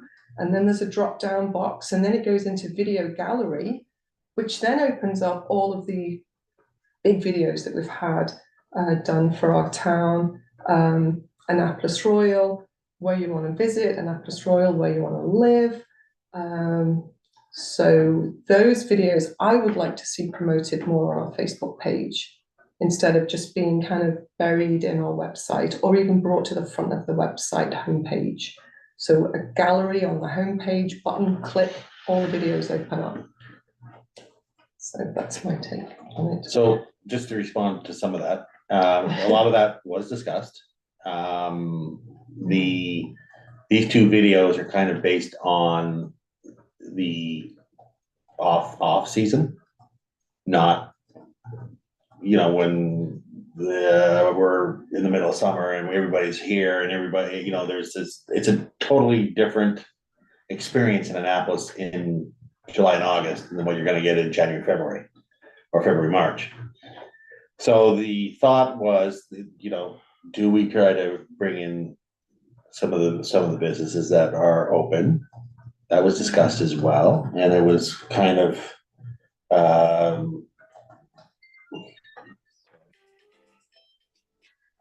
there was a debate whether because there's a couple that are open and then there are some that aren't. So like, do you open it up to all the B&Bs, or the one B&B that's open that you try to go with for that period? So the general consensus was to not specifically point out 1 or 2 businesses. None of the ads basically tie into any of the businesses that are in town. I was like, well, why aren't we showing the B&Bs that are open? Why aren't we showing the retail stores that are open? The restaurants that are open? I mean, they're staying open, but it's a taxpayers' money. So it was kind of pointed out that how can you do it for one and not all? So that was kind of the dilemma that was talked about at the time on the video. So then it was kind of looked at that we at least get these videos out as a starting point and say, okay, this is where we put them out. The next round could be, you know, maybe work with other groups, or you tweak them to meet different things. So that was the discussion that had happened in Medic. So I think you need have some of that background, because there are, like you said, numerous videos that were done on towns. There, you know, there's a lot more that goes on here in the winter that could be shown. But I mean, you know, we talked about maybe the Arch Place that is doing a drawing course, or there's a book reading, or there's something going on that you could at the theater that you could tie back into. But we didn't even, it was just kind of, it's more of a general ad is what I. But this Yeah. doesn't give anyone any reason to come to Annapolis Royal. It does not show anything that is on offer here during the off season. It doesn't really even give us a nice image of the town. You know, a lot of the images that are used are from Upper Clements. And I just don't see how this is going to promote our town to visitors, to get people coming from other parts of the province to spend a weekend. It's like, we have things that are on offer. There's reasons to come down here for the weekend that could result in a fantastic stay. But we're not telling people what those are, and then the images we're giving them doesn't really lead me to want to go and even look further into what's on offer. So I'm not sure. I know I don't want to disrespect anyone who put effort into this, because I can tell you I would not be able to do anything of that quality myself. But you know, I want something that's going to promote my town and the businesses here, and I'm not sure if that hits the mark. Do you think we should take it back to Medic with the suggestions and see if it can be tweaked? I honestly think that the person that did put the work into doing it, she did a good job. It was a lot of the words were very generic and very, you know, Flowery. yeah. And you hate to criticize anyone that's, you know, trying and putting something forward. It's not a negative video. It's just a quiet video. It's more of a peaceful video. It's more of this doesn't have to be something that we hold on to for life.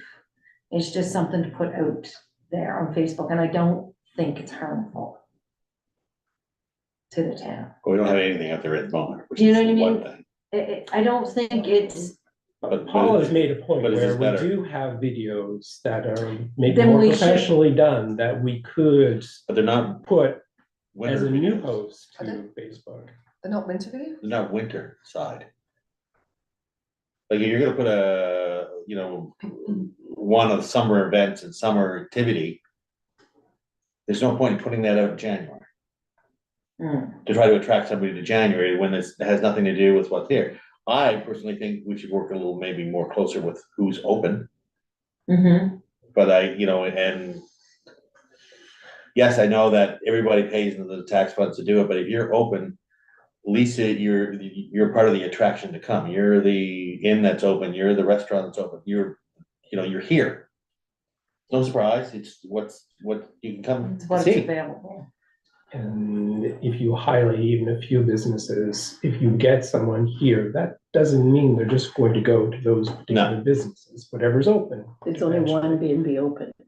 This is just the one. And that's a little concerning, actually, because we're telling people to come and So, I where they think- want to stay. I think it was an experimental idea, Yeah. like, try Yeah. something as opposed to not, so they looked at 4 videos, you know, they went through 4. And they came down to what's our target market middle of winter. And so they focused on 4 different profiles. And they thought they would try out to engage a response as an experiment. Yeah. So I think that's more in the vein, because as you know, they're working on a very complex, very full marketing plan. And the idea is, what are we doing now to show that we're at least doing something for something? Yeah. And people can criticize it and say, absolutely missed the mark, but that'd be good feedback for Yeah. the, I think just marketing to like tired moms, instead of, I would say, market to families to come and toboggan, and there's the rock climbing wall, there's snowshoeing on the trails, you know, there's so much more to do here.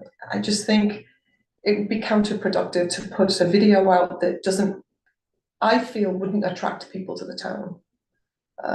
It's, Well, I mean, it's awful hard to attract families to one B&B.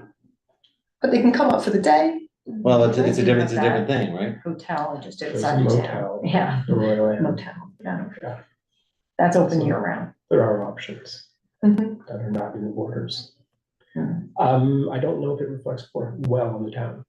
And, you know, yes, it's free or it's some low cost.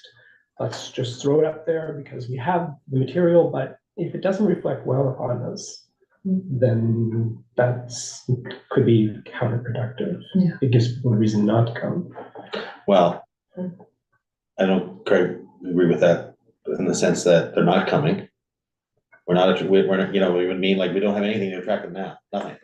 We don't even have anything saying we're open. Like, at least put something up that says we're at least open.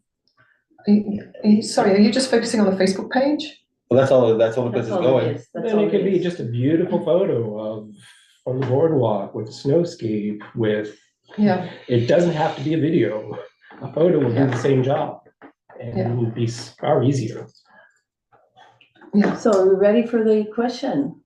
Well, Or- I guess it's whether it's, do you want us to direct it back to Could we Medic? rescind the motion and go back to medic instead of it getting defeated or? We can table it or. we Okay, can- that's the word, yeah. I would request that we table it. Would that be okay? And then we take it back to medic? Take back the feedback? Yeah, take it back. Is everybody okay with Yeah, that? All right, Yeah. well, that's what we'll do. Okay. Now, we do have a third item of business to deal with.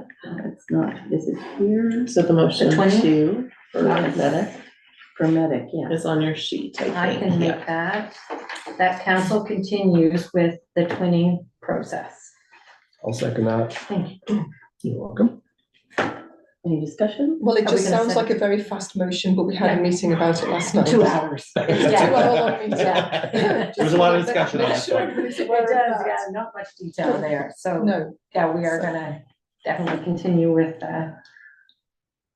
looking at the. twinning. Well, I guess, are we, as, there was a second part of this Yeah. where council was gonna determine whether they were gonna direct medic to kind of fill it out and kind of come back with suggestions on Terms of terms of Reference, reference, and Yes, yes. so And there making is sure kind of there's volunteers to Well, there's step a whole up and- process, yeah. yeah, Yeah, it's a the- whole what- process.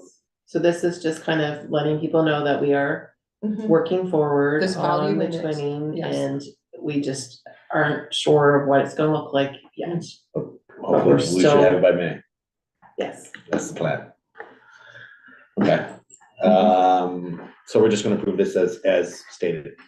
This is what the recommendation was Yeah. coming out from Yes. medic, Yep. right? Yeah. This was medic's recommendation, so it was duly seconded. Question on the motion? Paul, Ready for the Yeah, yeah. question? yeah, second. All in favor? Aye. Aye. Great, motion carried.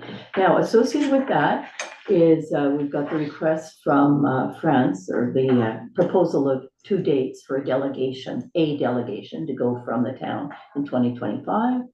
The two periods proposed are October 16 to 20, or October 23 to 27. So they're asking for confirmation because they are planning for a delegation from the town to be determined who's in that delegation and all the rest. So that is something that I can't respond on my own. I need some direction from council. Well, I would think the 16th would be better, because, I mean, if you have anybody in the delegation going over, coming back on the 27th, 28th, if they have anything association of the end of the month, it's kind of a little bit of a scramble, so middle of the month, but I think it's, Is everybody okay with October 16th to 20th? Doesn't Sure. interfere with Thanksgiving. oh, yeah, no, Thanksgiving's It's usually like the the first 10th. part, The 9th. usually the second Sunday, isn't Second it? Sunday, yes. Yeah, so it's after that and before Halloween. Yeah, it's the middle, right? yeah, So So the does that 16th. still look good then? yeah. So you You're want to just go with that double-checking first yourself. one? Because I was just checking the dates. Yeah.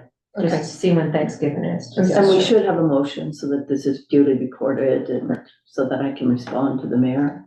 I can respond to him to say that the town is reviewing the terms of reference. October the and- 14th is Thanksgiving Monday. Okay, so Maybe leave That that, work? So what was the date? The 16th? 16th to the 20th was the first one. yeah, that's, I'm happy with that. So I would need a motion. I'll make the motion that the town will be sending over a delegation to be, number to be determined, for October the 16th, 2025. 16 to 20. Oh, no, I was on 2024 calendar. 16th to The the 20th. 20th. But it's 2025. 20. Oh, 25, well, hold on a The minute. year. I was in the wrong year. Okay. All right, just a minute. All right. no, So I no. am a little concerned in the wording of the town will send a delegation, because Oh, this would be on the person's Yes, we're not paying for it. Correct, so that wording to me could be a little ambiguous. Yeah. So we could just say that The Annapolis 13th. agrees to the date of, Yes, for the 20, A Visit. delegation will be sent, yeah, well, well. That's there- right. Okay, no, the delegation- Yeah, Is going, is going, will be attending, will be attending. yeah. Yeah. Yeah. The circumstances, all of that, we have to flush out. exactly, Okay, it's good. just The to, language is important. I'll quote Yes. exactly that and translate it appropriately. so is Okay, it still good? Yep, you're good with that? still have the turkey. 16th is a Thursday and Thanksgiving Monday is the 13th. It could be French turkey. Yeah, no, that's true. Alright. A whole different- So, do we have a seconder? I'll second that. Okay. Further discussion, or are we ready for those questions? All in favor? Aye. Aye, motion carried, done. Thank you, folks. Okay. Back to my agenda here. Okay. Oh, then we have a motion from the Environment Committee. So, I can do that. I move that council agree to send the letter as is to the Executive Director, Sustainability and Applied Science on glyphosate spray. I'll second. so, Yeah, and under discussion, I'll just bring up the points that came up. yeah. Basically, the committee wants to err on the side of perceived public interest. Two members of council were on this committee and Yes. then finally, the initiative first came from the county. So that's just the 3 points that we made. Yeah. I will point out that Health Canada, the European Commission, the US Environmental Protection Agency, the World Health Organization, the Australian Pesticides and Veterinary Medicine Agency, among others, have all examined glyphosate and concluded that it does not cause cancer and is not a danger to human health. So I know that the Environment Committee does not agree with these bodies. Well, on the flip side of that, the International Agency for Research on Cancer, a well-respected and independent agency, has concluded that it does probably cause cancer. And that same group So- believes that working overtime causes cancer. Working in, oh, I don't know. Okay, and also Bayer has put, and it's quoted, has put $16 billion to cover lawsuits. So the letter is showing that there's two sides of this, but but is asking for a review of the current health risks, and just wants an opinion. You know, how do you respond to this? So, But it states that if the chemical does cause cancer explicitly in the letter. So council is saying that we believe that this causes cancer. And that goes against the best bodies of scientific knowledge. it says, can the province of Nova Scotia, Canada, health regulators assure the members of this committee and citizens of the province that it does not represent a health risk? We look forward to your early response. Earlier up in the letter, it does Our say, committee is gravely concerned about the effects of glyphosate in our community. That's that paragraph? I'd have to go back to the letter. They do have United States Supreme Court has ruled that carcinogen, was that the line? Or there might be another? No, Oh, the visit, okay. Despite all anti-drift regulations, this chemical is potentially exposing everyone in rural Nova Scotia, including residents, visitors, and tourists to this cancer-causing chemical. yes, So we're stating that it is a cancer-causing chemical. yes. Even though Health Canada, the European Commission, the US Environmental Agency, the WHO, and numerous other bodies have repeatedly looked at it and concluded otherwise. And then it said the United States Supreme Court has ruled it a carcinogen. And it has not. And, I brought up this point before, and I know I did not take this up with the chair of the committee, but that's not what the Supreme Court ruled. The Supreme Court was ruling on whether or not states had a right to have laws that were different from, or regulations that were different from the federal government. That's what that case was about. So any further comments? Are we ready for the question? Okay, so all in favor? Well, So- I personally think that the letter should be redone. So the committee is asking for a No. vote. It has gone back to the committee Yeah. 3 times. I Gone think. back 3 times. Yeah, Well- so they're simply asking for a decision, whether it goes or it doesn't go. Basically, that's what they've requested. They did review it. Mhm. But if they remove some of the verbiage that's in here and just basically put their actual concern. So they're gravely concerned about the effects of this, and they would like the Nova Scotia of the province to review the environmental effects, risk factors, and leave it at that, instead of putting this whole thing about, yes, it's cancer causing, and yes, there was a Supreme Court that is in question from what I'm hearing here at the table. Mm. If we remove those from the letter, I'd be more comfortable with that being forwarded instead of us saying it is. So the other option, of course, is for us to rewrite it, to just, put in what changes you'd like, and we'll adapt the letter and send it, because it's going from council. Yeah, and So the that is committee always your option. refused to change it Yeah. last month. Well, they said it was just a fully informed letter. It showed but it does both say- sides of the argument, and they're just asking for And an opinion. Yeah. So, But as council is the one that letter is coming from, so you Exactly. have the Yes. right So, to send out what. so whatever changes you want made to the letter, if you let me know what they are, we can get the letter out, or a letter. can out. we do that? Yeah, Even we though, so we absolutely can can. change. They're just an the- advisory They- committee, they as advise every us. other We've committee. taken- Yeah, Okay, well, I'm happy with, the deputy's suggestions where. Moving the paragraph, Yeah, was it a whole paragraph or just? Well, a just sentence? amending, there's one paragraph about the Supreme Court, which I think should be not there, because there is a question on that. And then I would just say that the paragraph in front of it, the bottom half of it should be removed. And it just express the concern that people have concerns over it And and what want are they answers. doing about? yeah, so you're saying, instead of saying, including residents, visitors and tourists to this cancer causing chemical, Yes. put this hazardous chemical? No, just remove This- it completely, this because that's not their concern. The concern is what they state above it. They're gravely concerned about the effects of it on our community. And the exposure. Before Nova Scotia sanctions the use of this, they would like the province to strongly urge them to review the health environment effects, risk factors, and valid peer reviewed research. Mhm. That's their concern. So cut the rest of the stuff out and just put that concern in there, and I would think that would express the concern of the community. okay, so we'll do a redraft, send it out to everybody, and if you Yeah. have further changes, you'll let me know. We'll follow the usual procedure, Okay, if that's and okay. so this motion is Table. tabled? Yes. Okay. If we took it to a vote, It would be a no for me if you're wondering. okay. And me, And the way it's worded. So, Yes. you can, yeah. Yeah. I think tabling it and coming back with We'll something. come back. But we're not with going the back to committee, we're No, just we'll- doing it we'll in do house that. and Yeah. coming This back. is representing- COW. Right, Council. Okay, okay, thank you for that. thank you. Okay, so that is done. Next, we go to committee of the whole. And we move to policy.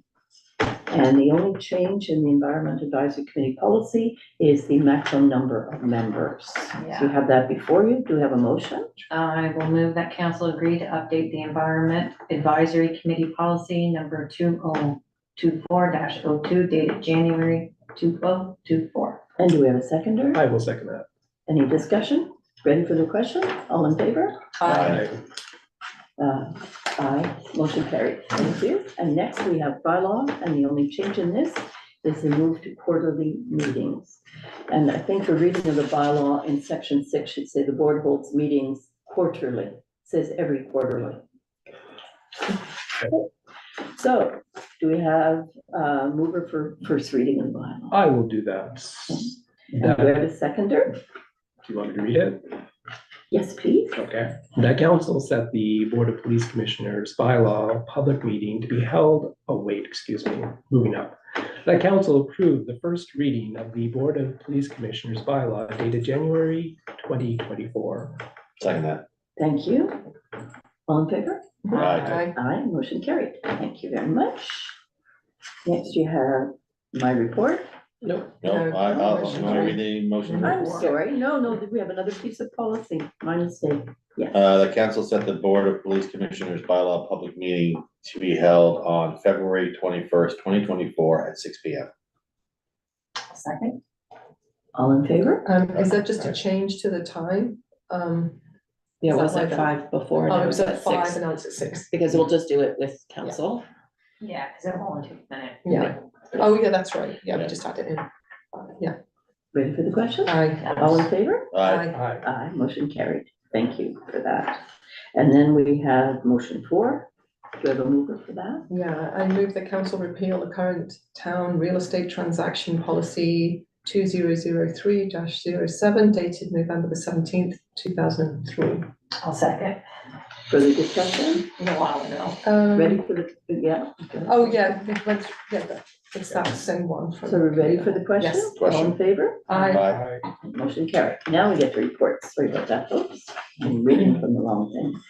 I have a few changes to make to my report, just very brief update. I'm going to mention again, Holly and I are going to the January 25th wellness luncheon that staff are Is putting anyone on. else coming tomorrow? No, I'm up in Wolfville showing houses, so can't make it. I'd love to though. I could bring my puppy down. What Yeah. time is it actually? What time is the luncheon? Right at noon. Noon, oh, no. That's too bad, but there'll be 2 members of council there. So I was we'll- there last time. Yeah, It was great. really good fun. Well, and we Yeah. weren't there last time, so it'll be our So then, turn. It was delicious. And in terms of the AIM infrastructure report that we've all been waiting for, CAO Sandy and I met with Ted, how do you pronounce his Ian. last name? Ian Tedenhoff Mhm. on the 23rd. So you'll be seeing that. We went through the infrastructure report, which is quite a piece of work with, so it was just Sandy and I because Melanie and Kate. Melanie, Sandy and I, right, and Ken was in the trenches, literally, so he was not there. So more is coming, but this was a preliminary thing with lots of corrections and questions. So at least you know that the report, there's a draft floating around that needs work, but it's coming your way. And I thought that there was 22 pages for the main report, which made it a lot easier, and then a ton of appendices, just, you could get lost in it for days. So just enough for the public presentation that we're doing in May, but plenty of detail for anybody who wants endless detail, it's there. So it's quite impressive. And so that was that. And the only other thing I have to say is that Sandy and I have a grant application in for the titled feasibility study. That's it. We're waiting to hear on 105,000. We went back to Heisovent, the company that would do the feasibility study. They said they would work with us to get their costs down if we weren't successful in funding. But then they dropped the names of 4 other sources of funding. So we're gonna pursue all 4, but in the end, they said if we needed to negotiate down, we could. So that was good news from them. So that's it for my report. Has there been any word on the tariff, about the tariff for Yes. power? Yes, the latest that we got, and this came from a private company, this was a box company, I forget the name of them. They're a power producer, they're the only company in the province entitled to produce. And they got back to us and they said not to give up on COMFIT because even though it was had been all subscribed, they've had no luck with the big power projects whatsoever, none. So the feeling was something may happen, the province apparently has not abandoned title as a possibility, despite all the bad press. The bad press is around the big projects. Ours is not a deep water project. It is not vertical access. It's completely new technology. So the advice they gave us, because they would have been interested in our little project, but we didn't want to give it away. We still want to give it away if there's a chance that we can do something with it. And they thought our best bet was not to give up on the province. But at this point, there's no tariff. At this point, however, they said not to give up on that. So that was the advice. Have we reached out to the province to see what their position is? We'll know soon enough with these grants that we've applied for. Like this last one was the Nova Scotia Federation of Canadian Municipalities. Yes, but I Sustainable understand communities. that, but if yes, those are the feasibility Yeah, studies, yeah. but say, okay, we have a feasibility study that's successful. And we want to deploy the technology, but it is still contingent upon our getting this higher tariff from. Oh, the actually, the province, isn't it? feasibility study is what would address that. We don't have the ability to assess that. It is written into the feasibility study. And it's not just It's not just the tariff. That's not the only way to do this. It could be done through Bridgewater, could be done through Temple. Other. But the profitability of this. Yes, but you even know, that could be. looking at the business yes. plan, Yeah. or if we want to call it that, it's Yeah. based upon the fact that we're going to get far more than Yes, what you would get normally from Nova Scotia Power. yes. And But is that there is any way not, of ensuring that that is actually there? but that is not the only mechanism, because we've talked to two utilities who would be interested in the technology. So two existing electrical utility companies, because we'd have to run it through utility with a partnership with another municipal unit. So that is part of the feasibility study, that the door's open to do it with. Because our previous partners are Middleton and Kemple, for example, they would have signed on to the pilot project, had that gone ahead? Yes. But we have to take a step back and do a feasibility study. So that's what FCM told us to do. That seems to be our next logical step. So there's two more utility companies? Oh, there's more in the province.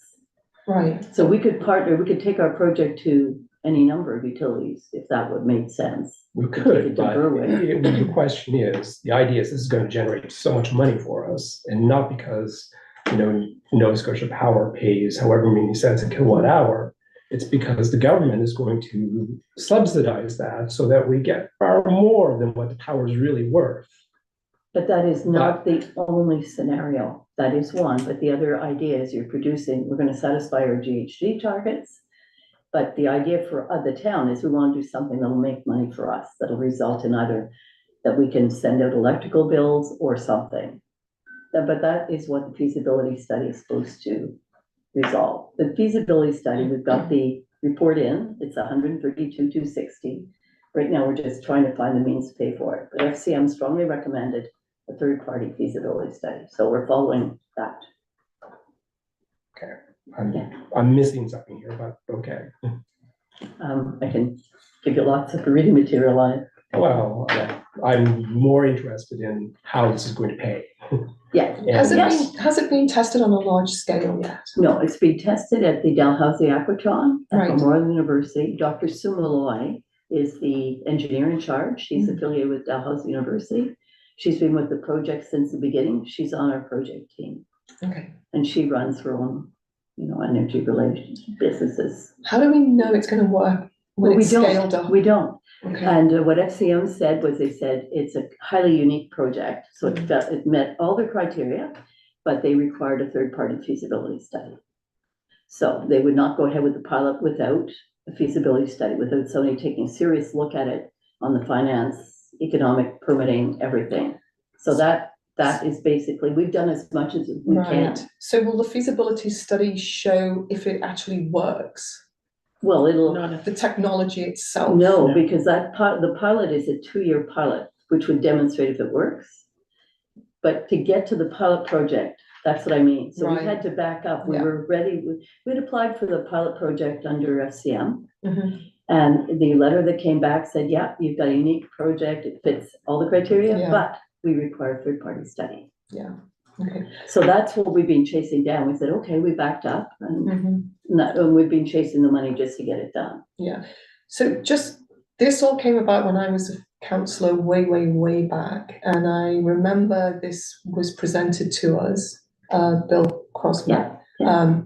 And at the time I thought, was there any other companies with unique technology Not that this. could have, did it go out to the general public like No. we were looking for anybody that? No, no, it's an idea that came to the county and the town. So it was a presentation made to us and Yes. we, And it was made back then, the town had no interest, and right, there was no interest by the county. right, What happened after that was because of the Nova Scotia Power testing of anything that we could do on the revenue side, that was deemed to be the highest priority, or the only thing that really offered enough money to make up this now 16.3%. right, So that's what the testing came up with, was let's pursue this, because there wasn't anything to compete with it. right. CAO is doing absolutely everything else she needs to do. So, but there was nothing that we were doing that would satisfy the problem in 5 years' time Yeah. of the revenue crunch. How did we know there was no other technology out there that would compete with this one? This is the one that landed up.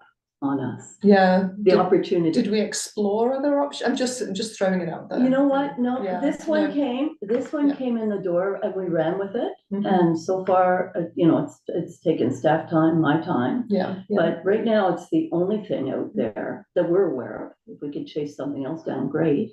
Mm. But, and there's been good support for it. And the fact that Middleton and, Middleton and Kemple would have been on board with the pilot. So we had them already, they were committing 23,000 apiece Mm. for the pilot. But we couldn't get the balance of funding for the pilot. Mm. Because they wanted a third party, not just us saying this is a good idea. They needed a company to stand up and say, for these reasons. And financial viability was absolutely in there. Okay, thank you. And we're trying to do it absolutely without any municipal money at this point, just to get the study done. And, put it to bed one way or the other. It's a good idea, it's not. How much of your time is this taking, Sandy? It's been since 2021. How many hours do you think you're putting in on this? Amory's putting in the bulk of the hours. But I wouldn't even really know with it going back and like the FCM grant applications were horrendous. And then they kept changing them, so we had to keep inputting and adding, the data in and the research and putting out the tenders and getting the feasibility in and emails back and forth and setting up Zoom calls and sitting in meetings. I honestly wouldn't be able to give you a number of hours. Quite a few though. Yes, yeah, over the years. Yeah. More in the first couple of years, less recently, Because now because it's cut there's and no, paste. we're waiting for Now it's another cut and paste. application. Yeah. Right?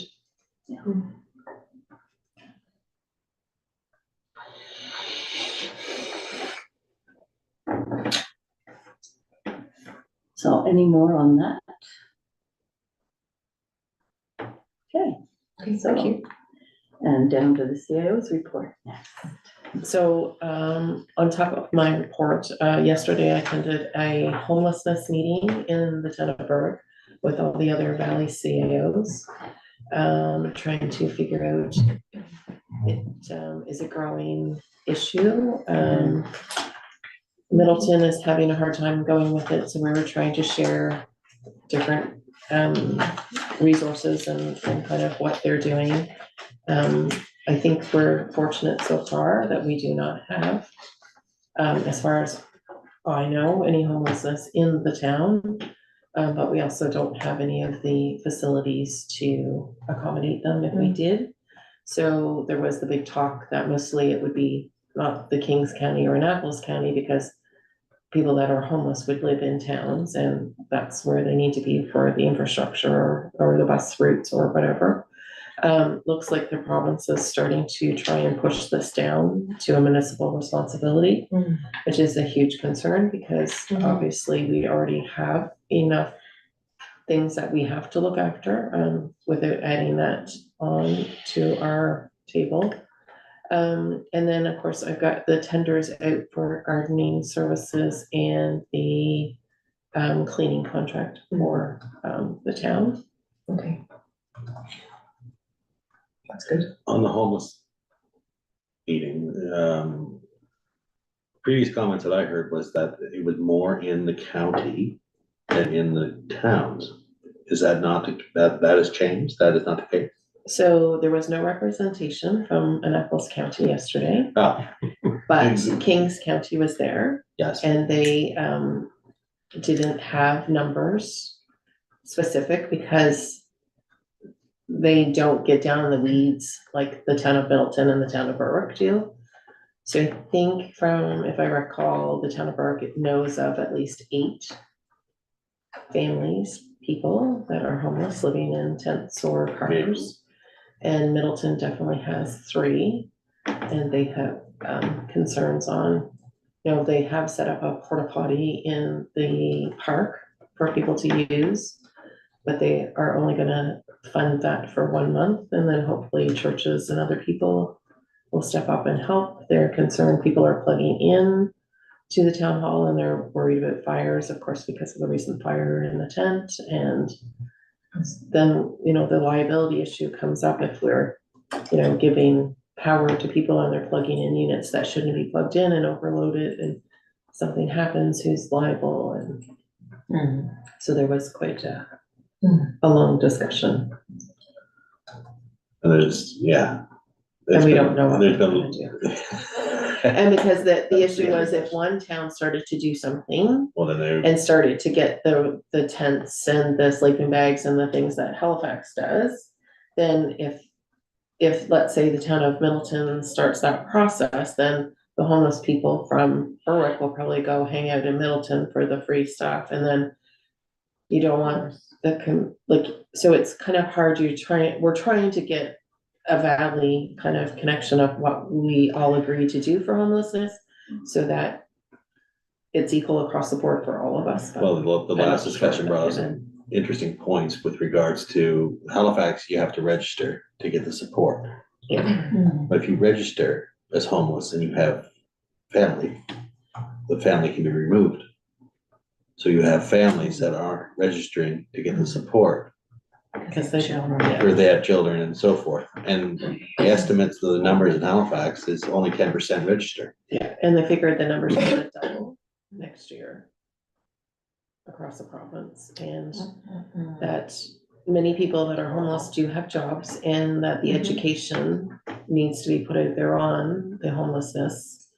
Kempville, the town of Kempville, we're trying to get the pods or the units from the province. They're now being given to the County of Kings, and they're gonna go up by the hospital. They're getting 20 units. They're trying to get them in by February. And yeah, so that's, Those are the container pods, the ones that you see them when you go into Sackville? Like, well, you see these the ones are container? smaller, so it's just one room with a desk, a bed, and a sink with not drinking water, but potable water, and no facilities. So on the site with 20 units, there'll be 2 washrooms, one accessible washroom and one other washroom, so they have to go to the communal washrooms. And they don't, are they able to cook in anything? So there's like, what, a community kitchen there somewhere? A lot of details that, Are they insulated who- and heated? yes, with heat pump. Wow. I'm not sure if insulated, but they all have an heat pump. In each of the pods. Correct. So probably And, spray and foam. then Right. the upkeep of the washrooms and the facilities would be on the municipality? No, so the contract is going to Open Arms in Kempville. Oh, nice. So they will have to have somebody on site looking after the whole 20 units. Mhm. And then the question is, if something gets damaged, is that the municipality's responsibility, or runs our responsibilities? There's a whole, there's a lot of details still to be worked out. But the province is really trying to get them up and running by February, and then, of course, zoning comes into the issue, but because they're provincial, they can do what they want. They don't have to follow zoning regulations. They can pull the card and say, we're just putting it here, and that's it. Now, the deputy warden said there was a problem in the county. I forget, I think it's a Remo meeting that came up, but he didn't say the extent.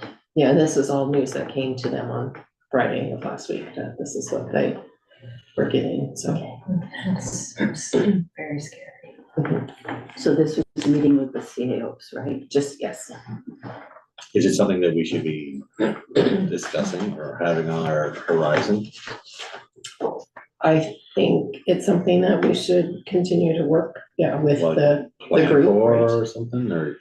Well, I think it needs to be, from our discussions yesterday, that I think it needs to be something that we all agree on from Wolfville to Annapolis Royal, of how we can move forward, because if one person has $100,000 in their budget to do whatever with homelessness, and we have, We don't have, Right. we don't have the money. So No. this is problematic, Yeah. doing something. Yeah, but the concern is, if somebody comes along and puts a tent at the park, you can't remove them.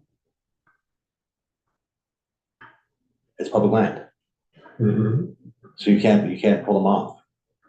You can't say go away, Yes. and then you have a homeless group and the playground downtown. which is problematic. Well, I mean, But this is then what why, is the solution? The well, solution, is legislation that allows us to evict people from our public land. It's a public park, it's for kids. Or is the solution getting money from another level of government, because we don't have it in our own budget, to do something to provide better shelter to these people? And there's that's a lot why, of groups out there that now, like up in Kings County, that are working on different things, but they're all in their little silos. So like Frugal Mums was brought up a lot yesterday. They have a great little, helping with food, but now they also have, and I'm not sure if they mentioned it when they did our presentation, like a package that you get, like a blanket, a pillow, and a toothbrush or something that they've been handing out to people as well.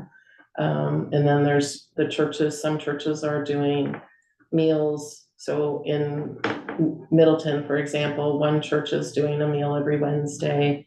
Another church is doing one on Thursday at supper time. And then there's another group that's doing a meal at this time. And so they have gathered all the information in Middleton Town Hall, like if they know their families, they've been handing them these sheets that say, here's a sheet. If you go here on Thursday, you can get a meal. If you go here on Thursday, or if it gets really cold in Berwick, there's a place that will open up if it's minus something for shelter for people to go and stay overnight. But that's in Berwick. Right. So it's all of those little pieces. And and because the county wasn't there, I don't know what was in the county or what the county has to offer that we would, well, try and it help. sounds like there's more facilities and opportunities further up the valley for Because that's it's including coming out population. of Halifax, Yeah. right? So, but Okay, just a thank you. eye opener. And we have the IMSA, so, Yes. and these are the CIOs that are in our IMSA Kings, and so we've got a vehicle. Yeah, That's great. great, Dave. Thank you. And very depressing, but we have the planning Oh, services yeah, sorry, report. can I just ask Sandy, I forgot to ask Sandy a question. Can you give us an update on the Market Square skating rink for this year? Is it gonna be happening? So staff have, discussed it, and no, there's probably not going to be a rink. We did not put it in the budget. We did not plan on doing it. With the weather up and down, it just didn't seem. Last year, we spent a lot of time preparing, waiting, and then nothing, so unfortunately, there will not be one this year. Do we have the equipment that we need? So do we have the wooden boards for the perimeter? Do we have the liner? I think we have the liner, Okay. because we didn't use it last year. Okay, and do you think it comes down to staff time? I think it's just weather. Okay, And the other directors of recreation along the province, I think Noah had said they had all met, and there's only two that they were talking about, and one was in Berwick, no, Kingston. And they have like a town water staff that does the whole kind of set it up.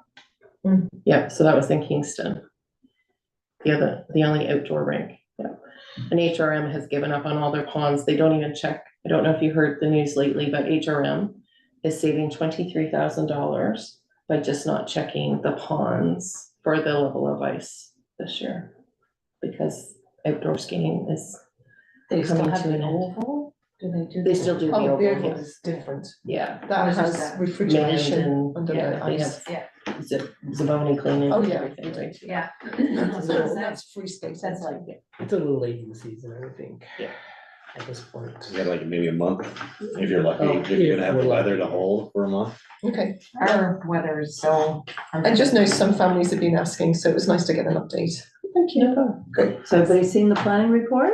yes. Wasn't too much going on there. Wasn't much going on with everything was good in the water report. So that we come to Councillor Sanford's report, I believe, next. Is that I you? think if anyone You has any gave it to questions, us? I did the market and economic and the board of police.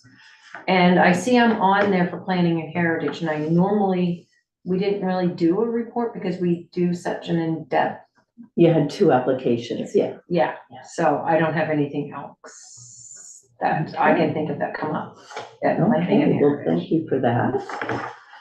Okay. All right, and Board of Police. Yeah, I sent their report in. Yes, we have that one, sorry, Planning and Heritage, you're right. Twinning Committee, I put that in my mayor's reports, you have that. Councillor Weir for the library report, The library doesn't meet until next month. that makes it easy.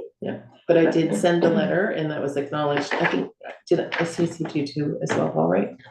I think I sent it Amory and Paul when I sent it to, the director. I don't think I got the final, but I don't remember getting it. Okay, I'll look again. Okay. I'm pretty sure I sent it You CC weren't to the at whole traffic, group. were you?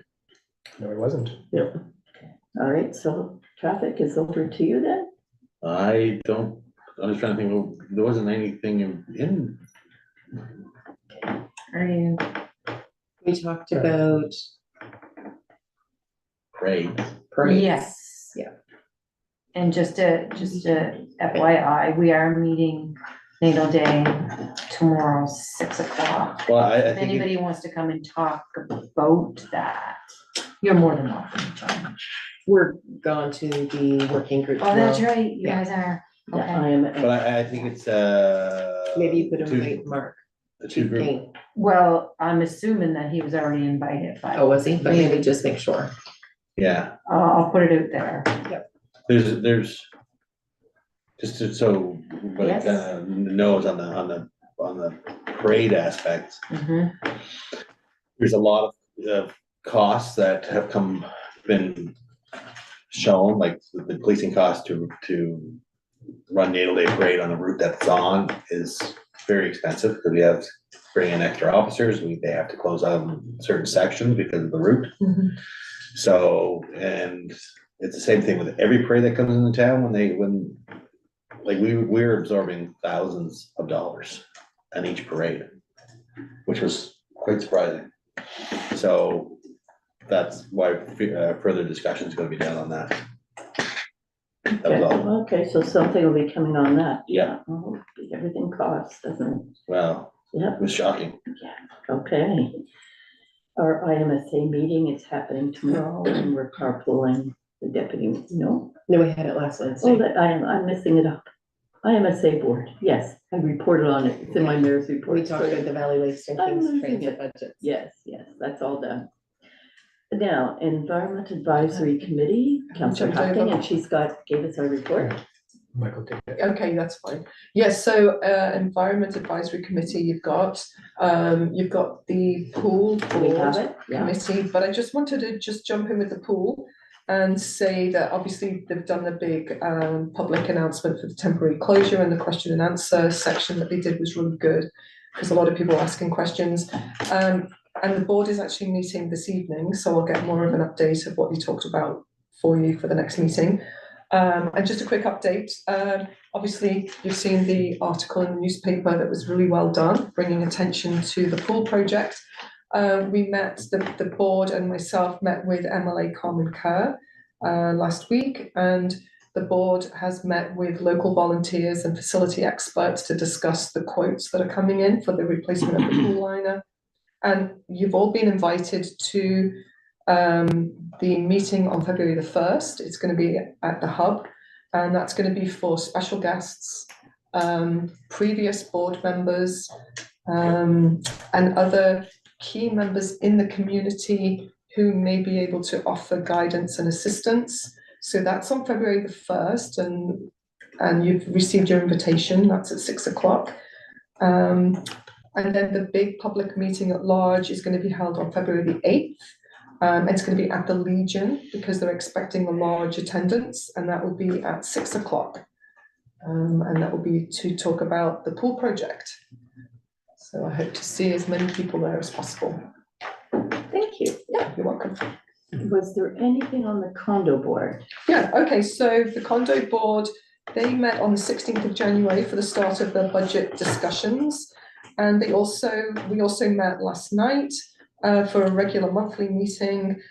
And just a quick overview, the property manager reported that various deferred maintenance issues are being addressed, such as, and he's keeping on top of it, he's really good, caulking around windows, fixing a patio door, vapor barrier installation above one of the Wallapinis, window mechanisms that need to be fixed. So those kinds of things are being kept up with.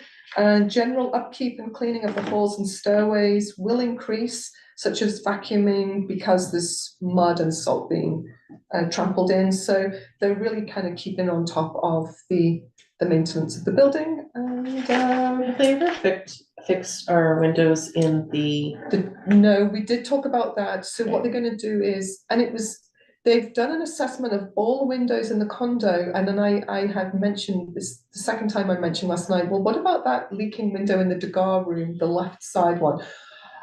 Oh yes, I don't think we've ever done an assessment of the hub windows. They didn't realize it. We have to do that, don't we? So it's like, yes, you do. So they were great about it. So they're going to do a full assessment of all the windows as well. And what's happening? brought it up 100 times. The masonry work, so repointing of some of the windows is the cause of some of the leaks. So that's been addressed as well. And there's a delay with the brick mason work because they're having a really hard time finding a brick mason to get a quote. They've talked with one, but they need 2 or 3. And it's so if anybody knows a local brick mason, let me know and I'll refer the name to the condo board. I only And know one. Yeah, They don't even have one at the moment. well, they have an old one that they're pulling from 3 years ago. Yeah, except for Well, he's that's not not willing to gonna do be the work. right. No, and it's not the 3 years correct ago is amount. like gonna No. be everything's completely. changed. And he's not willing to take on the job. He gave a Yeah. quote 3 years ago. Even piecemeal, just like, okay, well, we'll just do this wall this year and we'll do that wall, like kind of what they're doing with the painting, they're doing it over a 3-year Yeah, period, exactly. which is really Doing good. it staged. And it evens out the expenditure as well. And there's a diseased elm tree that's scheduled to be moved in the next couple of months. And you're going to look up what the scaffolding was about, right? Yeah. For- I don't remember saying the word scaffolding I at the think last maybe it was a meeting. transcribing error, maybe. I never said that word. Because there hasn't been any scaffolding. Could it be oh, you know what, they talked about, no, I didn't even report on that. VSB painting had scaffolding on the front of the building to get to the arched windows, but that wasn't part of my For window report. cleaning? No, There was something mentioned Oh. about scaffolding. no. There was. It was to replace the batteries and the smoke detectors that are really high up in the Oh, loft in the condos. loft condos.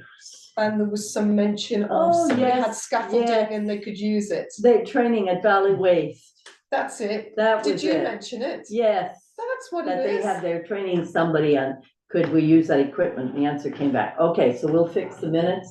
Okay. I'll look at it It and was a fix them. smoke detector. Okay, thank you for that. That's There it. we Now we go. know what it is. We'll fix the minutes and reapprove or do whatever we have to do. Eat more fish. Okay, my reports are Yeah. over. Thank Yeah, you. eat much more fish. Well, that's great. Accessibility Committee, there was no meeting, no report. There's no correspondence. And so, Motion to go again. motion